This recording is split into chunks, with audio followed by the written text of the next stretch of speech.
This story begins with a man asking if this is how it ends. He confesses his apologies, acknowledging his weakness and blaming Chris for being the true hero.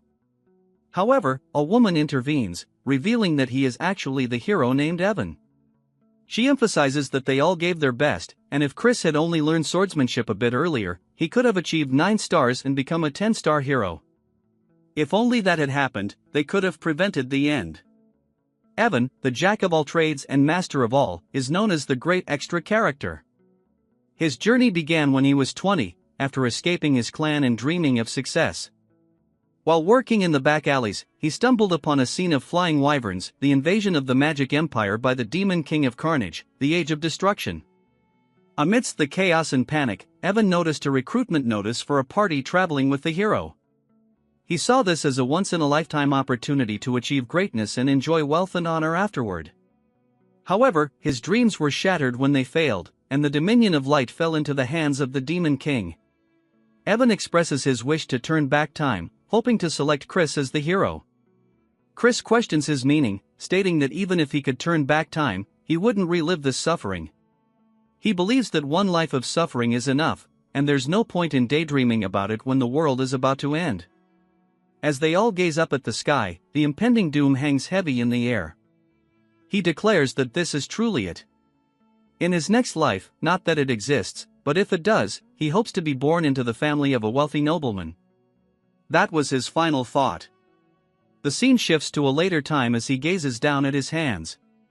He reveals that he has actually regressed and been reborn into the body of a young master of the magic empire. He introduces the place he now inhabits as the Dark Magic Clan. As the name suggests, it is one of the 12 clans that support the magic empire. From what he has gathered, he has regressed 15 years into the past to reiterate. He has returned to 5 years before the onset of the Age of Destruction. And here he thought he had experienced everything in his previous life. He never imagined encountering demon beasts tending to a garden. Moreover, he is certain of whose body he is in. His name is Christian von Baron-Khazar, so we see Chris conversing with a fox woman as she regales him with tales of a fiend with the middle name of Von. She explains that the house of Count Khazar is a branch family of Baron County, or the Dark Magic Clan. Chris inquires about its relative strength, and she responds that it is not weaker. While it is a branch family, it maintains good standing within the Dark Magic Clan. And not to mention, they are incredibly wealthy. He doubts that he will find anyone within the Magic Empire who is unaware of them and that they have 2 potential successors, but the eldest son, Christian, is a real bastard among bastards. He always goes around causing trouble. Count Khazar eventually gave up on him, but this is old news at this point. Though Chris asked why and if he straightened up or something, and she says no, he actually ended up getting murdered by his relatives. Back to reality, Chris is sweating bullets. Then he says that he just wanted to become the son of a regular old rich family and wonders why he just had to regress here, why he had to be this person of all people since he is destined for death. And he starts wondering what he did so wrong, telling himself to think he awoke in this body with a coin incidentally similar in name to his. It's only been 3 days, and that he's going to die in 2 years from now. The fact that he was eliminated within the house of Count Khazar, a family that places great importance on honor, it probably means that he was an absolute trash human being. And if he just stays nice and quiet, he might be able to avoid his death. But he says that since he's woken up as a rich kid, he should just take care of himself and enjoy the wealth and honor. But he hits himself with a reality check, hitting his forehead, saying there's no way that'll happen. And that Ragnarok, the end of the world, is also the reason that the Demon King of Carnage started the war. It was to put humanity up as a sacrifice to complete Ragnarok. And it was already too late by the time they realized it. And both the Dominion of Light and the world met their ultimate demise. So if he wants to survive, he needs to stop the apocalypse as well. And the Demon King of Carnage is one thing. Considering he was the one to actually start the war, the bigger problem is that the countless number of fiends of the Magic Empire are loyal to him. To stop this, he needs to become someone more powerful than the Demon King himself. At this rate, there's only one way for him to actually accomplish this: he needs to become the Demon Emperor and sit at the pinnacle of the Magic Empire. He's been given 5 years before the Age of Destruction begins, and he might as well give it a go. And if he succeeds, this entire empire will become his. It then jumps to his father, yelling out to him, slamming on the table, saying that he told him to remain in his room and for him to reveal his face here after causing the incident not long ago. He must have a death wish. And if he acts out of line one more time, he will personally cut his head off. Chris says that Count Khazar sure is one intimidating dude, but Chris says that he came here to apologize for all the wrongdoings he's committed until now. Since if he wants to go forward with his plan, he needs to get rid of his horrible image. His father asks what he's saying, and Chris drops to his knees, saying that he is truly sorry for everything he's done and it'll never happen again. His father asks if he's really trying to get him to believe this only a few days after his last stunt. And if he's trying to mock him. Chris wonders what exactly he did. He's heard so many stories that he can't even think about what it could be. Chris says the fault for making him lose trust in him is his fault. However, 3 days ago, he also mentioned that he lost a portion of his memories. To reclaim those memories, he reflected on his past actions and has realized just how wrongly he's been living his life. His heart beats with the truth of it. His father says that he's heard his excuses countless times. Chris says that's right because excuses made with words alone mean nothing and that he will show him with his actions going forward. And that he would like to be sent to the punishment cave, and he will remain there for a month and show him a different version of himself. We learned that the punishment cave is a prison used for high-status fiends, and it is a place where not only is there no light, but all 5 of your senses are blocked. Even just a few days is enough to drain one's mind. However, it's perfect for him right now, and he needs somewhere to escape the gazes of others. His father asks if he's going to confine himself for a whole month inside of it because he doubts that he's even capable of lasting half a day. Chris says that he's well aware of how difficult a place it is, however, he thinks that that is the bare minimum for him to trust him. His father looks down at him, asking if he even understands how many times they've had this conversation. Each time he's only left him disappointed once more, but he'll play along and give him one last chance. However, if nothing changes after a whole month, he will banish him from the clan. Chris says that would be a death sentence as there is a long list of people who will aim for his life once he loses protection of the clan, but he decides that it's worth the risk and tells his father that he understands. But if he can prove that he has changed, he would like him to grant a request. His father gets a little annoyed, saying he sounds arrogant as if he is certain he will come out unscathed, but if he can show him that he has turned over a new leaf, he will grant him any request. Not that he will believe that will ever happen. Sometime later, back in Chris's room, the butler enters, saying the punishment cave has been prepared. His name is Cox, and he is a half-vampire. Chris says that he sees it, and as they start walking out of the room down the hallway, all of the maids and butlers are asking if they've heard about how Chris has volunteered to enter the cave.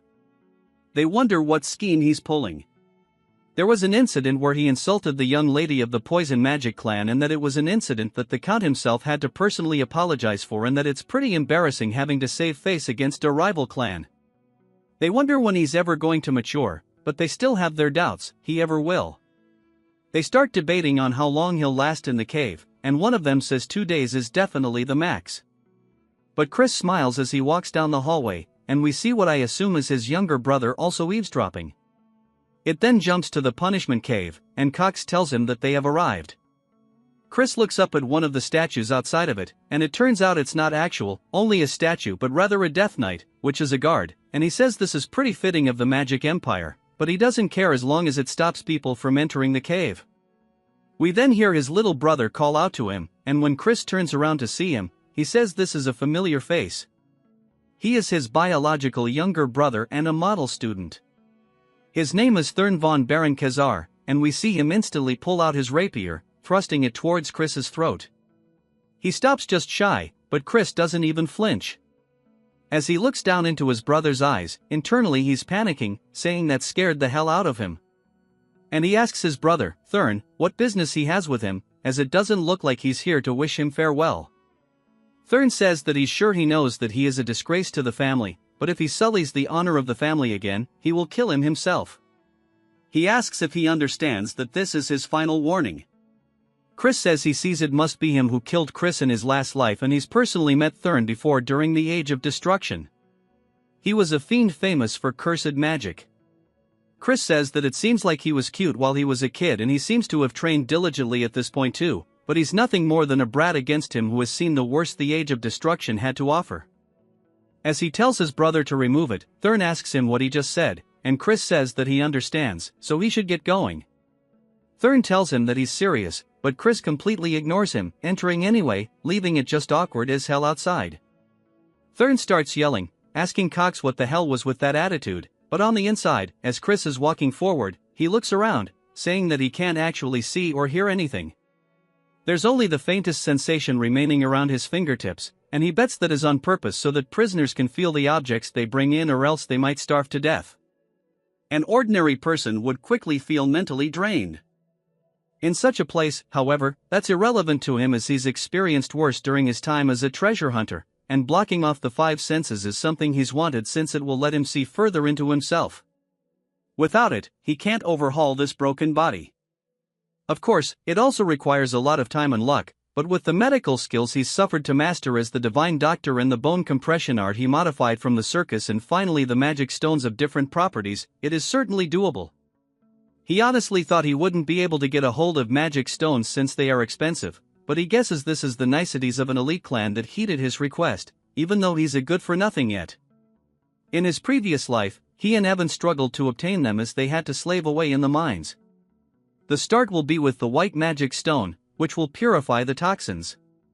It is a boring but essential stage. It requires him to tediously clean away any toxin buildup across his body with white mana. Even the smallest mistake would cause great pain across his whole body. As he starts doing exactly that, he feels a tingling sensation, which I would assume is like pins and needles when you're sitting on the turd for too long. And he looks up, smiling, saying that this is a cakewalk to him. Sometime later, we see Cox reporting to Chris's father. When his father asks how Chris is doing, Cox says that he entered the cave and he's worried that it'll break him so bad that he won't be able to even call for help. His father wonders if maybe sending him there was a mistake. He had such a promising future as a child, and he wonders how he broke apart so easily if his gift made him too arrogant. Whatever the reason, he'd rather he be fully ruined or died than live such a wretched life. And he's full of conflicting emotions, such as anger and sadness. Even though Chris's words seemed very reasonable, he doesn't think he should have expectations. He's already tricked him too many times. He asks Cox if he saw anything strange when Cox enters. Cox says there was an incident, and his father tells him to report everything in detail. Cox says in truth the young master took magic stones into the cave with him, including a dream stone that makes one hallucinate, and so they don't know the side effects, so they have to immediately open the cave. We see his father's fist shaking out of frustration, but he tells Cox that they can't, and if that's the case, then just leave him to die. It then jumps to a whole month later as he's standing before the punishment cave. Chris's father says he must be a wreck by now. As the door slowly opens, his father is completely taken aback by the shine he is seeing, and Chris says he's been waiting for him to finally show up. He asks his father if he's surprised, and he told him that he promised that he would return as a changed man. His father starts to tear up, saying those are eyes he hasn't shown him since his childhood, and his father says this means he's actually endured it. Chris laughs, asking if that's a compliment, and his father tells him not to get on his high horse from something that's minor, as he doesn't trust him still. Chris says that just means he has to work harder, and he must think that he barely endured the cave, but that's not the case. Chris was so busy training that he had no time to be bored. Firstly, he made himself the optimal body so he could master sword play, and thanks to the white monostone, each and every cell in his body was basically bursting with life. Furthermore, the Dreamstone was a game changer. Cox asks if he was really going to take that into the punishment chamber, and Chris says that he's glad he was stubborn about it. Thanks to the hallucinations he drastically reduced. At the time it took for his metamorphosis, and on top of that, he created 2 cores. He shows that he's actually a genius as he uses a 1-star spell called Light, and he used his darkness core to hide his light core. The fiends would make a giant fuss if they discovered it, which is why his father doesn't actually think it's that impressive. Things in there would have been great, but of course, that is not all. As he sensed something, one of the stones flew up towards him. When he got a closer look at it, he says that the Dreamstone is just a mess and that someone was hoping to get him high off of it and break him down.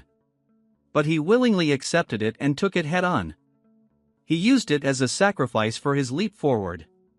He tells his father that since he kept his promise, he wants to make a request. His father tells him to speak, and Chris says that he wants to use the Black Swamp Knight's training ground.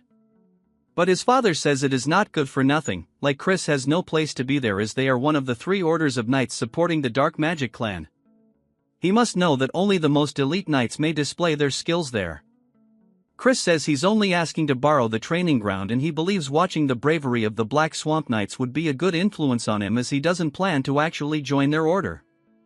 His father thinks about it for a second before telling him okay, but to heed his warning, and he should not behave disgracefully before the night. Chris says there's also one other thing he wanted to request, which surprises his father. It then jumps to the training ground, and all of the trainees are glancing over, seeing Chris dripped out. They start blatantly bad-mouthing him, and Chris says it must be because they are in the Magic Empire where strength is more important than status. But there's one reason he came here specifically. We learned that his other request was about going to the library, and his father says he needed to get the Deputy Commander Melon's letter of recommendation. It's where a lot of House of Count Khazar's dark magic grimoires are stored. In order to learn dark magic, you must gain access. Chris says he understands and asks why he had a condition when he's still a member of the clan. His father tells him that he must have forgotten how he tried to sell the advanced grimoires on the black market. Chris wonders just what kind of life he lived before he took over it and that he truly is a worthless piece of, but Chris says that the most important priority right now is getting the deputy commander's recognition. He then looks up to spot Thurn and a lot of trainees surrounding him. As Thurn tells him that this isn't a place someone like himself can walk into, Chris says this is pretty troublesome but smiles, saying that he actually thinks this is going to be a perfect opportunity. Thurn then tells him once more that this is his final warning and to go back. He assumes that he doesn't want to throw away the life he's so narrowly saved in the punishment cave. Chris sighs, asking Thurn if he can really stand by those words as father is the one who allowed him to enter the training grounds. Thurn looks surprised by this and we hear somebody else say that she respects the Count's orders but she knows he's not very trustworthy.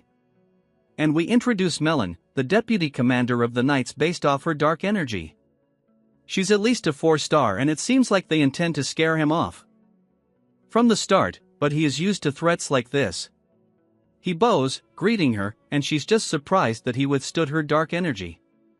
He says that seeing as the deputy commander is stepping in, there's no helping it, and he'll prove that he is qualified to use this training ground. She asks how exactly he plans to do that, and he says that he'll fight against one of the fiends here and win. She tells him that his jokes have gone too far, but he says that he's not saying it as a joke. Instead, he would like to request that she refrains from using dark energy since surely she knows due to his debauched lifestyle his capacity for dark energy is far from what it might have been, and he'd prefer an unarmed duel if possible. Melon thinks to herself that even if it's just for a duel, they can't have the heir getting hurt, and this is pretty troublesome. She asks if he really thinks he'll stand a chance in an unarmed duel. Chris says that they'll have to see about it, and he wonders who he should pick as his opponent. He then snaps his fingers and says that they will probably make do. Then starts to get pissed by this, and Melon says that he should find a more suitable opponent as theirs level is a 2-star. Chris explains that a 2-star is a level no ordinary 13-year-old can reach if you don't possess the raw talent for it. It doesn't matter if you're 13 or 23, you won't even scratch the surface of the level of power. But of course, Chris is also not an ordinary bastard. He says that if he's going to prove himself either way, he should fight someone stronger than him. He thinks fighting them would be for the best and he asks them what they think. Saying surely he's not scared of his brother, they look pissed, saying that he accepts the duel. We then see all of them surrounding them, and they tell them to take the opportunity to destroy Chris, and if he doesn't do it properly, they'll have special training today. Chris asks Melon how they're meant to decide the winner or if they just go until the opponent surrenders. Melon says that this is pretty insolent and he doesn't even know his place, but they should just go until one side is incapacitated. But she really thinks it would be a good idea for them to hit him by taking a leg or two. Chris asks them if he heard the rules, asking what he's going to do since he's going to be in for a serious whooping. They start to get pissed by his taunts, saying that he'll make sure he never runs his mouth. But while he's distracted, Chris smacks the absolute piss out of him, which completely catches them off guard. Chris asks what's the matter, saying that the fight's already begun. They look back up towards him and swing, telling him to shut up. Chris explains that this is practically cheating as a fiend who hasn't even reached 1 star yet. He doesn't stand a chance against someone with dark energy, but in a barehanded duel he fought on countless battlefields in his past life, so it's not really a big deal. As he knees them right in the stomach, he says besides, if they only count the dominion of light powers achieved in the punishment cave, he is at least a 3 star. The other trainees are asking what the hell they are witnessing as they're hunched over holding his stomach.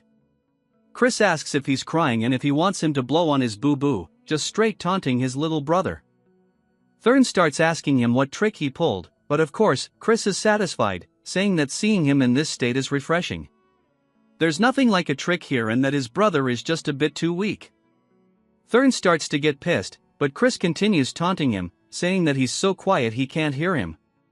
A black aura then starts to envelop his hand, and he dashes forward, telling Chris he's going to kill him. Coming in for a left, Chris dodges the attack, saying he's pretty fast though. This is the spirit he was looking for.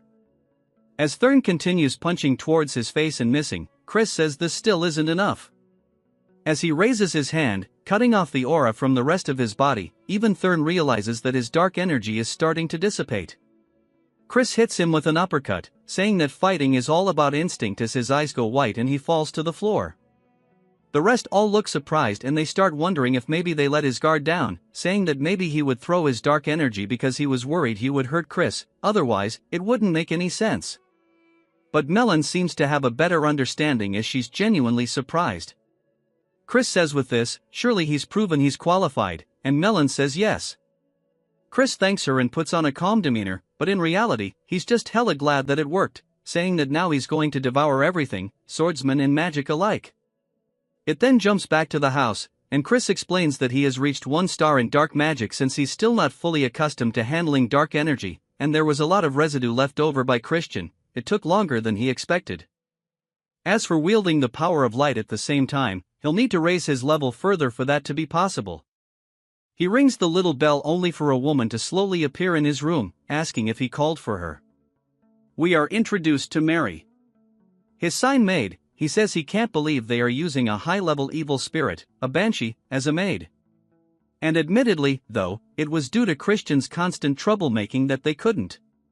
He says he'll definitely replace her, lady, and he tells her to just give him some juice as he'll drink it and then leave to train. She asks if she should prepare it with human blood, but he tells her just to make it with strawberries. She tells him that blood juice tastes super good though, and he tells her that he wants strawberries. She continues, and they have a little bit of banter back and forth sometime later. As Chris is heading out somewhere, we hear Cox yelling out to him, asking if he's going to train even though it's so early. And then he worries he is just pushing himself too much. Of course, he's pleased and proud that he's so diligent as he believed in him even when everybody else didn't. Chris says to get a load off this guy and then starts to release some killing intent, saying that he never asked him to believe in him and asks who he is to decide whether he should believe in him in the first place or not. Cox is startled and then apologizes for overstepping his boundaries and then tells him to have a good training session. As Cox leaves, Chris says that there's something really fishy about this dude at the training grounds now. Chris says that everybody here has way more doe-eyed looks than before and that now that their guard is down, he wants to try to win them over little by little. We see some bird dude watching Chris swing his sword, and he walks away towards a tent and goes to inform the deputy commander, Melon, that Chris has shown up again at the training grounds today. Melon just wonders what the hell he is planning and what that duel was about back then. Those movements were definitely impressive. But to think he would dispel his dark energy at that precise moment, she wonders if he saw through the battle. And if that's the case, then he might have the talent to surpass Lord Eskid de Baron, the direct head of the main family. But she decides it's probably not the case, as he's still just a bastard. Also, he has already lost his dark energy through his horrible lifestyle, and it's impossible for him to close the gap now. She hears a lot of noise outside and decides to go check it out, asking what's the deal with it. One of the men tells her that Chris seems to have had a small conflict with a squire. The other trainees wonder what happened, saying that Cannon is a 1-star fiend. And they wonder if maybe Chris also reached 1-star. Melon looks surprised, but Chris says that he wanted to see the rumored prowess of the Great Black Swamp Knights. But it doesn't seem like they live up to their reputation. Asking if there's anybody else who wants to stand up, she says surely they're not a cowardly order of knights. They start to get frustrated by this, and one man steps forward, introducing himself as Tauren. Chris says that they fall right into his trap, gesturing him to go ahead and attack. And Tauren leaps through the air with his sword overhead. Chris says he never expected them to obediently teach the knight's secret techniques to him. Since that's the case, he has no choice but to steal it this way. As he starts fighting back, Tauren's blade, he starts taking note of how they hold the sword in their footwork, saying that this is the mud swordsmanship he's only heard about in rumors. And he starts to mimic it, saying that maybe it'll work out if he does this. He smacks them straight across the face, causing him to drop his weapon too, but it's a huge surprise to Melon. Chris is just happy that he managed to pull off the technique as Tauren lays their face down, ass up. Chris sits on top of him, and everybody else says they can't believe he was actually strong, saying that his darkness core was ruined, so how did he reach 1 star? Melon realizes that this means she wasn't mistaken back then. Chris says this is disappointing and he had too much faith in the knights, and if their skills are this pathetic, he'd say it's all the deputy commander's fault. They start to wonder if they should stop him because he's crazy for taunting her, and Melon says she understands he's happy about his victory, but he's getting a bit too carried away. He says it's better if she shows him the skills of the Black Swamp Knights. She draws one of the training swords, swings it very forcibly right beside Chris, sending up tons of dust, completely shattering the ground beside him. She says that she only needs 1 second to beat a bastard like himself while releasing a very deep purple aura. Chris asks if she's really planning on fighting against someone like him with her full power and that they should only use dark energy up to the 1-star level and prohibit dark magic as well as using only wooden weapons. She starts to exchange her blades, saying that 1 star is more than enough, and she'll break both of his legs with just half of that. He says if that's the case, he'll put both of his legs on the line, asking what she's willing to risk. She says that anything's fine because he won't be walking away from here today.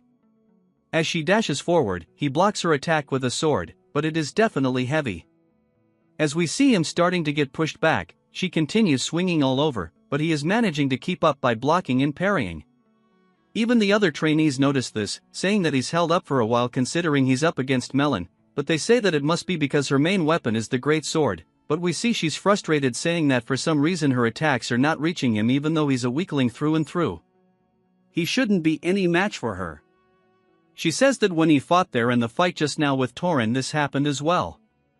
Chris says that it seems things aren't going her way, which makes her even more pissed as she starts to imbue some aura into her blade, preparing some kind of heavy-ass attack which seems like she might be breaking the rules a little bit. She swings down directly towards where he's standing. Chris ducks to the side, saying that now's his chance. As he runs forward, he hits her with a headbutt straight to the face, which catches her off guard. As she's reeling from the attack, she's surprised to see the blood in her hand. But Chris is glad that his gamble paid off, saying that Melon is a spell sword. So as long as her dark magic is bound, the moment her defense slips, she wouldn't be able to block the opening with physical power alone. So if she was a feint who focused on the sword, that might not have worked. She looks at the blood still in disbelief, then begins to laugh hella loudly. She says that she never ever would have imagined a headbutt, and it seems like she's looked down on him too much. She'll focus from now on. Chris starts pointing to her neck though, saying that the fight's already over as he scratched her with his nail during the headbutt. And if he had laced his nails with poison, surely she would have known what would have happened to her. She says that she accepts the defeat so to tell her what he desires, but in return, she wants the opportunity to fight him once more. He says if she wants a rematch, he'll have to grant a second request too. She says she'll do anything, and he walks close, saying that if that's the case, once he's right into her face, he asks if she would kneel before him. She's surprised by this and says that surely he understands that is an impossible condition to meet.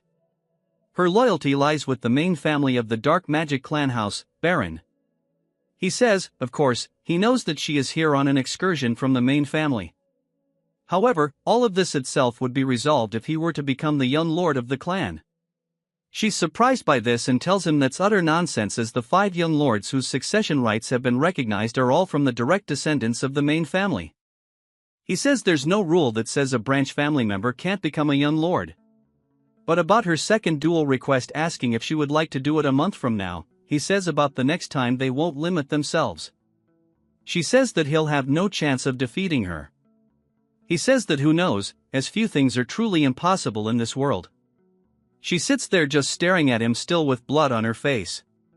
He bows, saying that he'll see her in a month, and on that day, he'll make her realize who her loyalty should truly lie with. It then jumps to him handing his letter of recommendation to his father, saying that the Fiend's fundamentals are lackluster and they'll need to focus more on their training. We then get a flashback to Melon talking to his father, saying that Chris is a genius. Even with his low star rank, he easily defeated the ones with solid foundations and even herself. He asks if she's serious, and she says yes. It was a rare fight for her, one she could enjoy. His father is still having issues trusting his son, but his work is paying off.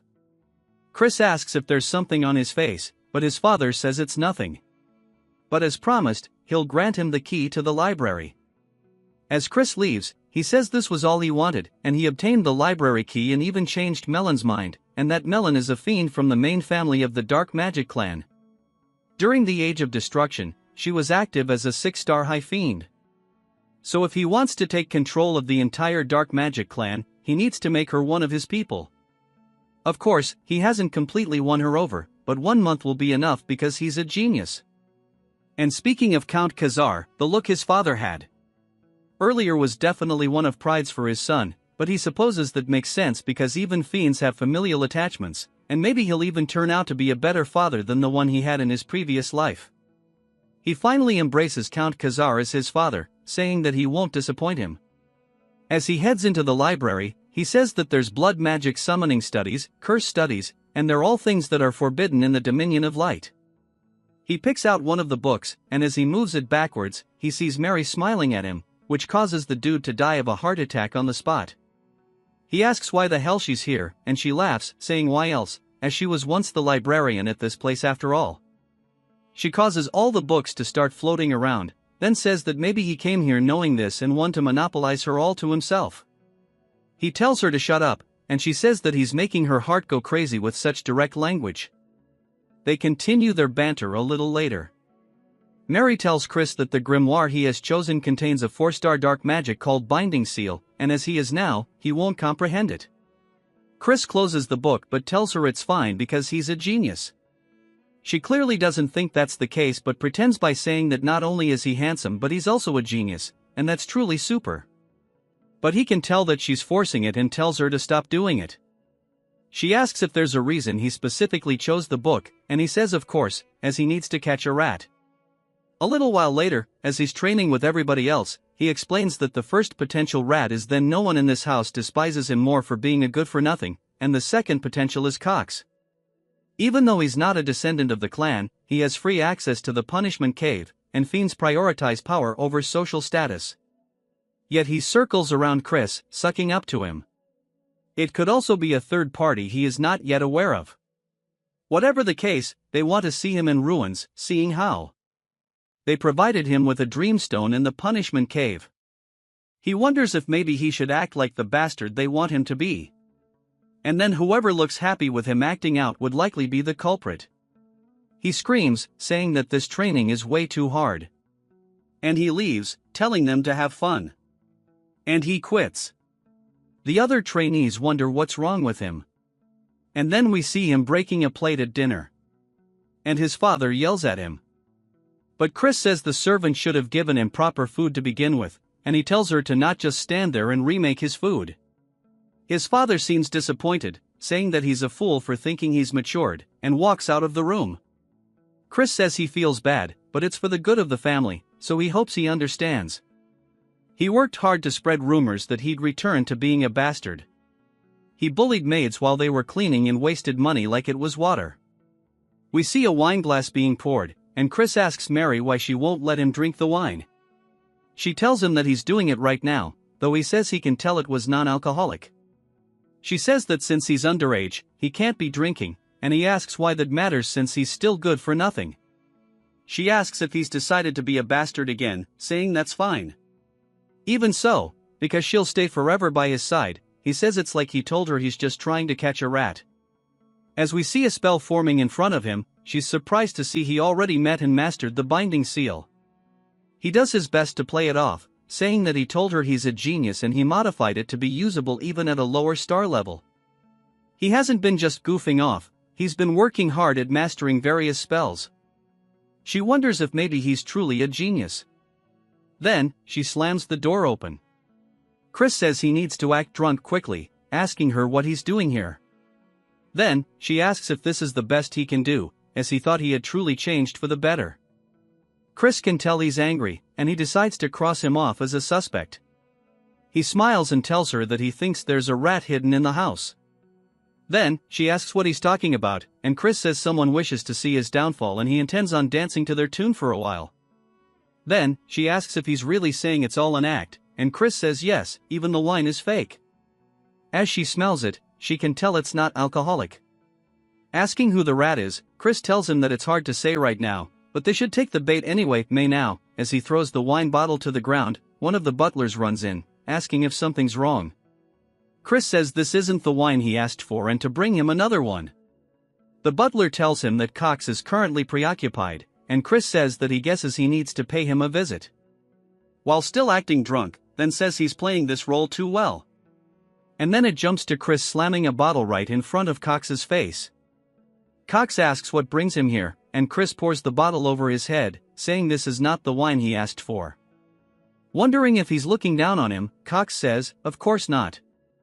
Asking if he wants him to go get someone to fetch a proper one immediately, Chris says no, telling Cox to go grab it himself. Cox, clearly frustrated, says that he's in the middle of something. Chris asks if he's going to work like this, saying that he needs to go change anyways. So to get going, Cox then begins to shake visibly and says he'll be back soon and walks out of the room. Chris says that he needs to commend his patience in withstanding such humiliation, but that hostility was very clear. Chris starts looking over all the paperwork Cox has been working on, and he looks surprised but then smiles, saying that this is it. He figured that if Cox was the rat, he would be doing some funny business with the finances, but this isn't enough as he needs a real smoking gun. As Cox comes back, he says he has the wine for him, and Chris thanks him, asking if he's not mad at him. Cox says, of course not, and Chris laughs, saying that he doesn't know if he can tell, but Cox is his favorite. Cox tells him that he's grateful for that, but he has a message for him. As his friends wish to meet him in secret at the usual place, Chris asks what he's talking about.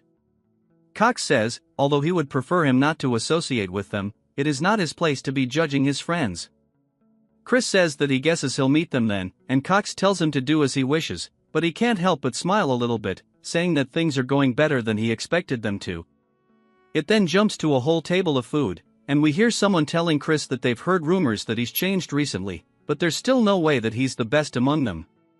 Chris glances to his side, seeing a young woman saying that getting a girl this young to pour drink sure to cement them as trash. Turd tells him to have a drink, and as Chris raises it to his mouth, he senses something and throws it, hitting Turd straight in the face, which causes him to panic and cough. He asks Chris what he thinks he's doing. Chris says he knows he tainted the alcohol from the way he reacted. It looked like he knew there was something in it. Chris then raises his hand, starting to form a magic spell, and puts it straight to the girl's forehead. As it begins to glow, she slumps over unconscious. His friends ask if he really knows how to use dark magic.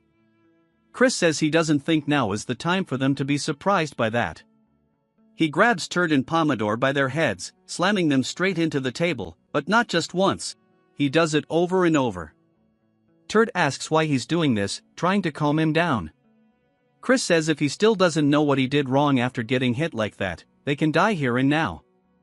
As he pulls out a knife, a little later, we see them tied up, and Pomodore has even pissed his pants, begging that he be spared, as they were only ordered to feed him the drug and frame him after they killed the girl. Turd says they were threatened with the drugs they were dealing in secret, so they had no choice. Chris asks who was the one who ordered. Pomodore is hesitant to answer Chris, then moves the knife closer to the man's crotch, asking if he wants to have it cut off. They immediately say it's Cox and they'll do anything to spare their life. Chris asks if they really mean that, and they both say they swear on it. Chris says he can't hear them. They yell it even louder.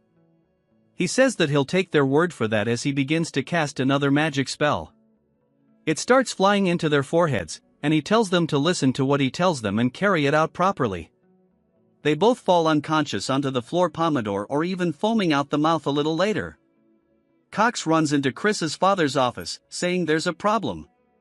When he asks what it is, Cox says that the young master has committed murder. It seems he got drunk at night and killed the one who was giving him drinks and threw their body into the river. It seems they won't be able to overlook this one so easily. Asking him what they should do, Chris's father tells Cox to bring him to the Fiend Court as he invokes his immediate trial. Cox smiles, thinking that his plan is going perfectly. At the court, we see Chris standing trial. He tells his father that he's innocent. His father asks if he really plans to lie as there are witnesses. Chris asks how that could be the case when it never happened and that he thinks there's just been a misunderstanding.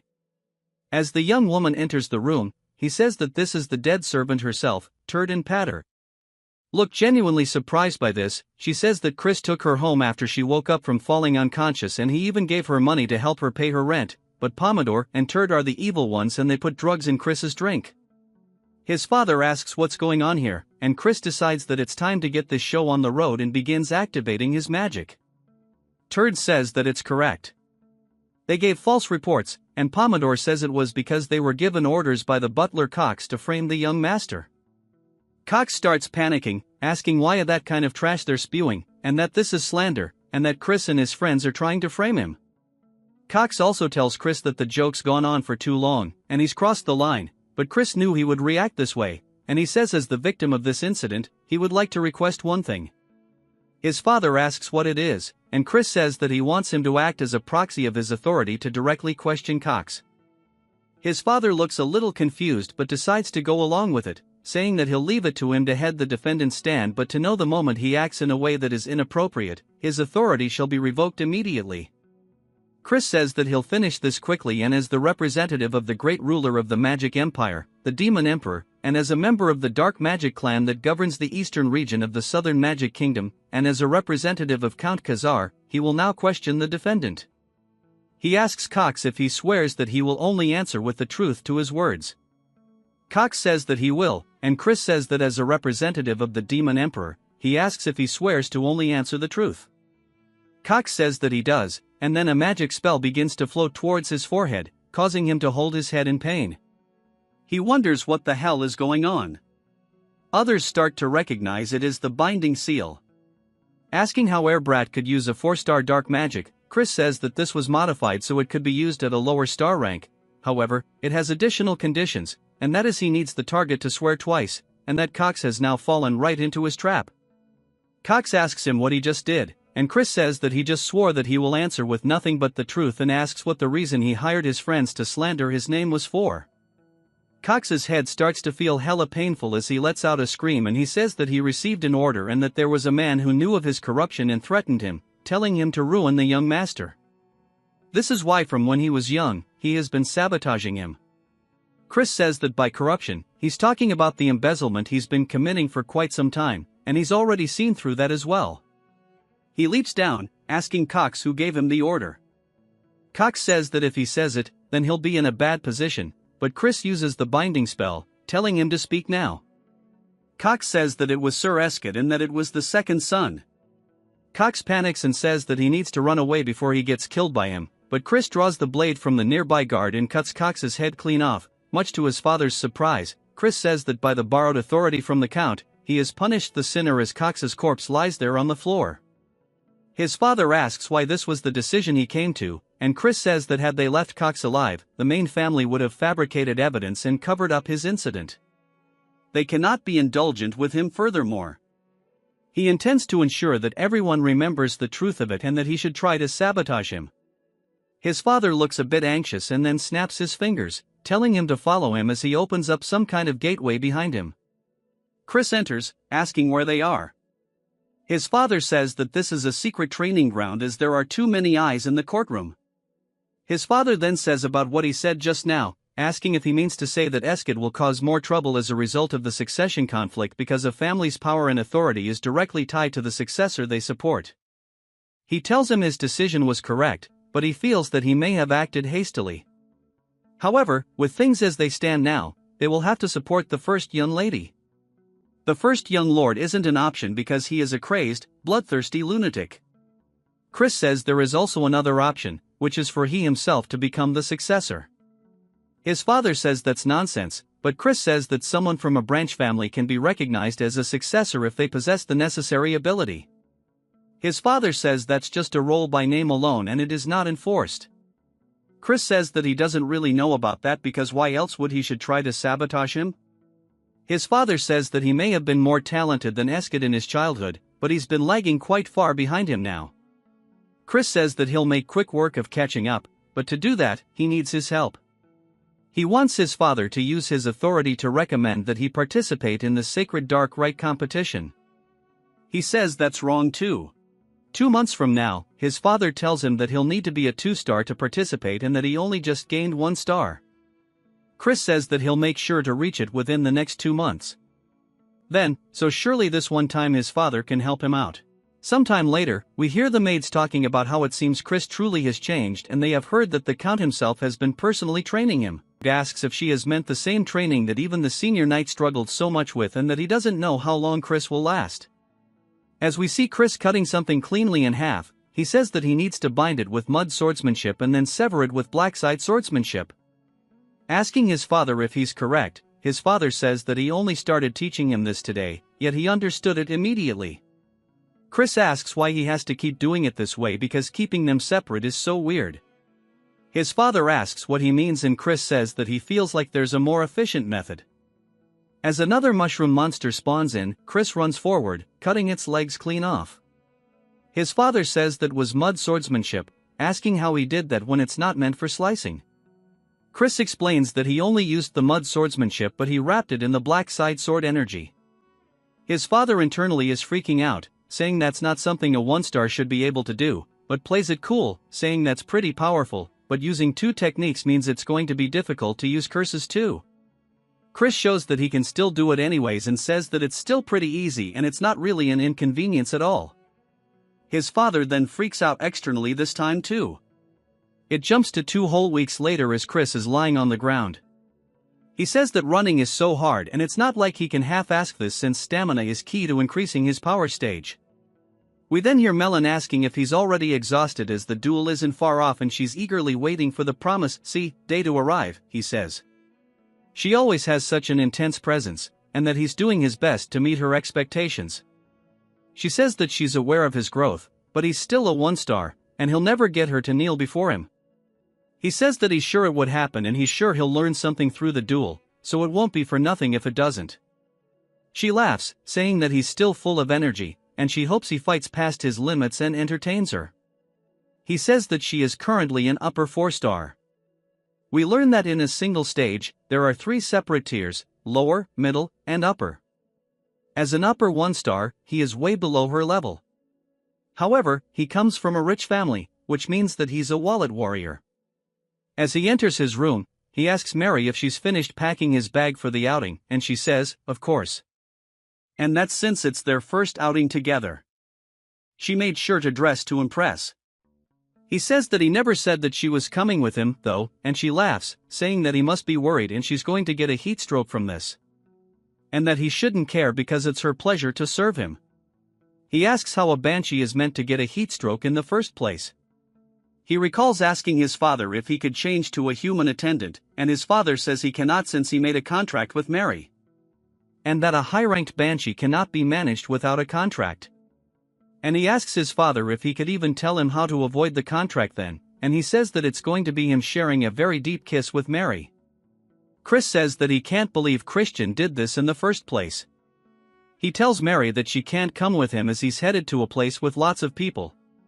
She looks so sad, saying that she was looking forward to going out. He says that it's just her spiritual energy might injure people. She keeps the puppy dog eyes, saying that she's been stuck in here for decades now, and bro can't believe that she's this sad about it. And folds into zero pressure, saying that he came along, but she just shouldn't show up around others. She says that he truly is the best being, all excited, and he tells her just to follow him. She asks where they are going, and he says that it's somewhere he can make a profit. She reminds him that he already has a lot of money, and he starts dropping his coins on the ground. He tells her to stop doing that. She says if he's not going for money, then maybe he's going for land ownership. He says that's wrong too. She asks what it's for then, and he says it's for something he used to use before. We see them in the carriage saying that he's late. Chris asks what he's doing here. Then, he says that he's here to watch over him in case he begins to behave like a bastard again. Chris tells him not to worry about it as he's merely on his way to go gambling and nothing more. He says they're fiends, so it's a given that they're close to alcohol and gambling. Gambling is something even the Demon Emperor recommends, and there's a reason that's legal.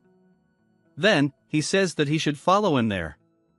Then, Chris asks if it's perhaps because he's worried about his big brother. Then, he freaks out, asking why he'd be worried about him. He's just concerned that he'll dishonor the family. Chris says that he was thinking for a little nerd like his brother.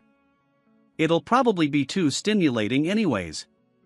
Asking if he even knows the rules, then he says that gambling is just card games and that he's going to flatten his nose if he keeps yapping like this. Chris says that sounds so scary and says that he's going to show him that he's a pushover today. They finally make it to where they're going, and it's just a big grand building. Even Mary looks super duper impressed. Then, he says that he didn't know a building could look like this. Mary says that her heart is starting to flutter. Chris tells them to stop acting like country bumpkins and to put this on as he hands a mask to Thurn. He tells Mary that she needs to hide so people can't see her. He also wants to whisper something to her. He starts doing so as she listens, and she says that she'll go do as she's ordered and disappears. Then, he asks where he sent her. Chris says that he shouldn't worry about it and they should go in already. As they enter the area, people start to look over towards them as they walk by their tables. Some of the gamblers say they can't believe people so young would enter the lion's den on their own. Chris says that he wants to make a bet with Thurn on who wins. He'll make more money in an hour, and if he wins, he'll call him older brother for a month. Then he asks if he's serious, and Chris says yes, but if he loses, he'll have to call him the Honorable King Emperor Majesty brother. Then he can't believe he said that with a straight face, and Chris says that there's no need to do it if he's scared and offers him some money. Then instantly snatches it, saying that there's no way he'd be scared about this and that he's going to be going first and show him how easy this is. Sometime later at a table, a man is saying that it's Chris's victory and for being young, he plays quite well. He's sure that he's going to earn a lot. Chris says that when you're first starting out, they let you win a reasonable amount by instigating the overconfident player. They aim for the moment their prey bet's too big, and he knows exactly how these common works. Of course, we know there isn't so familiar, so he falls for it. Chris says that he's already caught in their trap and he tells him that he should just go back home and sleep. Then he says that he's definitely losing money too, and Chris tells him that he's only lost 500. Then he says that he only lost about 1,000, and everybody starts laughing at the completely justified crash out. Chris says that it looks like everybody here has marked them as a loser, and he's sure conmen will try reeling him in soon enough. Then he asks if he's going to continue. Then he says he will and throws the money out of Chris's hands.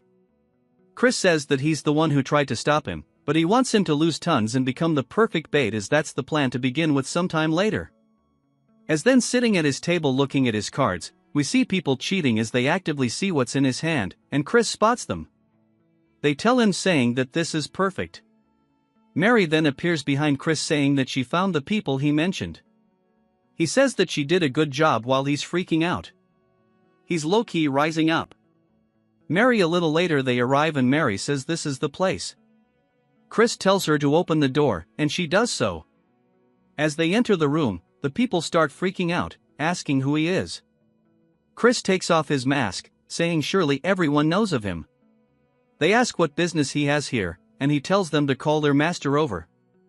A man then starts being a kiss-ass, asking Chris if he really came to visit. And we are introduced to Grant, the master of the Glee Merchant Guild. And while he may be known for his talent as a merchant, there's just a little bit more to him as he's actually the owner of the casino too. Chris says that he wants to have a conversation in private, and Grant asks what it could be about. Chris says that he conned his younger brother, whom he cares deeply about, and yet dares ask him what he's here for. Grant says there's no way asking if that sucker in the tiger mask is his brother. Chris says he's corrected as Count Khazar heir. Then Grant says that he assures him that all he does is run the casino, and the others do have no relation to him. Mary then gives him some absolute nightmare fuel. She immediately apologizes, saying that had he known he was the son of the Count, he never would have done it. And a please show mercy. Chris says surely these aren't empty words. Grant says of course not. He shall compensate him, asking how much he wants. Chris says he wants 1,000,000 rupees, which surprises Grant because there's no way they have that much money on hand to do it. Chris says that 200,000 would be enough, and Grant asks if that's really all it'll take. Chris says there's something else he'll also need to give him too, and Grant asks what it is. A little later, we see him looking at brand new equipment, and Mary says that she didn't think he would use the 200,000 rupees to purchase gear, and that truly is a super scheme. Mary says that the sword that he got is a bit strange, and we learn that it's called Grenade, and she knows that's the holy sword that a past hero obtained by offering up his soul. And she heard that many fiends want it because it's something that the hero used after his fall, but now it's all rusty. Chris tells her that it's okay because it's part of the plan and hands her a necklace, telling her to take it. He saw her staring at it before and to just treat it as a gift. She looks so surprised, and he says that it seemed like she would never be able to put her regrets to rest if she didn't get it, so he's giving it to her so that she can move and find peace quickly, telling her not to misunderstand. She says, before she died and even after she did, this was her first time receiving a gift, and she thanks him. Before he gets caught up in the feels, he tells her they should hurry home. She gives him such an absolutely warm smile that she says that she shall put her whole heart into it as thanks, and from now on she shall make it for him, and that from now on she shall make him blood juice that's even tastier than before. As they walk home, he says that he doesn't want to drink something like that, and they continue bantering. She says that surely he knew that the strawberry juice he's been drinking all this time was blood, and he tells her to stop joking. Chris then says to wait a moment because he feels like he's forgetting something.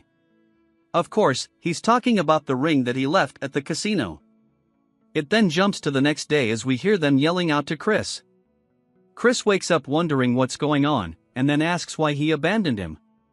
Chris thought he forgot something the other day, and then tells him that he was nearly sold off as a debt slave because of him and that he was lucky someone recognized him. Chris apologizes but says that it was probably Grant who helped him out, though he's addressing him all wrong since he lost the bet. He needs to keep his end of the promise and to go ahead and say the words. Thurn looks mortified and squeezes the hell out of the pillow but slowly starts to say the word esteemed over and over. Chris says that he doesn't know what he's trying to say, and then yells it while ripping the pillow open, calling him the esteemed King Emperor Majesty, brother. Chris says this is good and that he should be sure to respect him and strive to do well for himself as well. Thursday says that he'll have his revenge one day and to prepare himself, and Chris says that he can't believe such an adorable kid will grow up to kill his older brother, and it's probably all because of him. He's talking about Eskid, the son of Langam, the acting clan head of the Dark Magic clan and the rank 1 young lord. He does not feel much about him since he's not the real Christian, but if he wants to become the young lord, he can't avoid a confrontation with him and that he'll repay this grudge personally. But if he wants to do that, he needs to get Melon on his side, and he looks down at the holy sword that he has as he's kneeling down with it. On the floor, he explains that at one point, countless fiends attempted to wield it, and the reason this holy sword is treated as just an antique is that no one has been able to do so. Then he's sure that it might react differently to him. As he grabs onto his chains, it starts to release a very holy energy that zaps his hand away. Chris looks down at his hand, saying that this is to be expected since it's an artifact created to use the holy power of light. But in the end, it's still just a weapon, and he'll be able to use it if he can just analyze the mechanism that's making it reject the dark energy.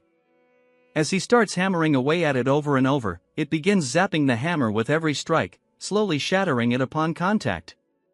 After a bit, Chris asks Grenade if it hurts and pulls out the hammer after hammer, telling it to submit already because he's going to hit it all night.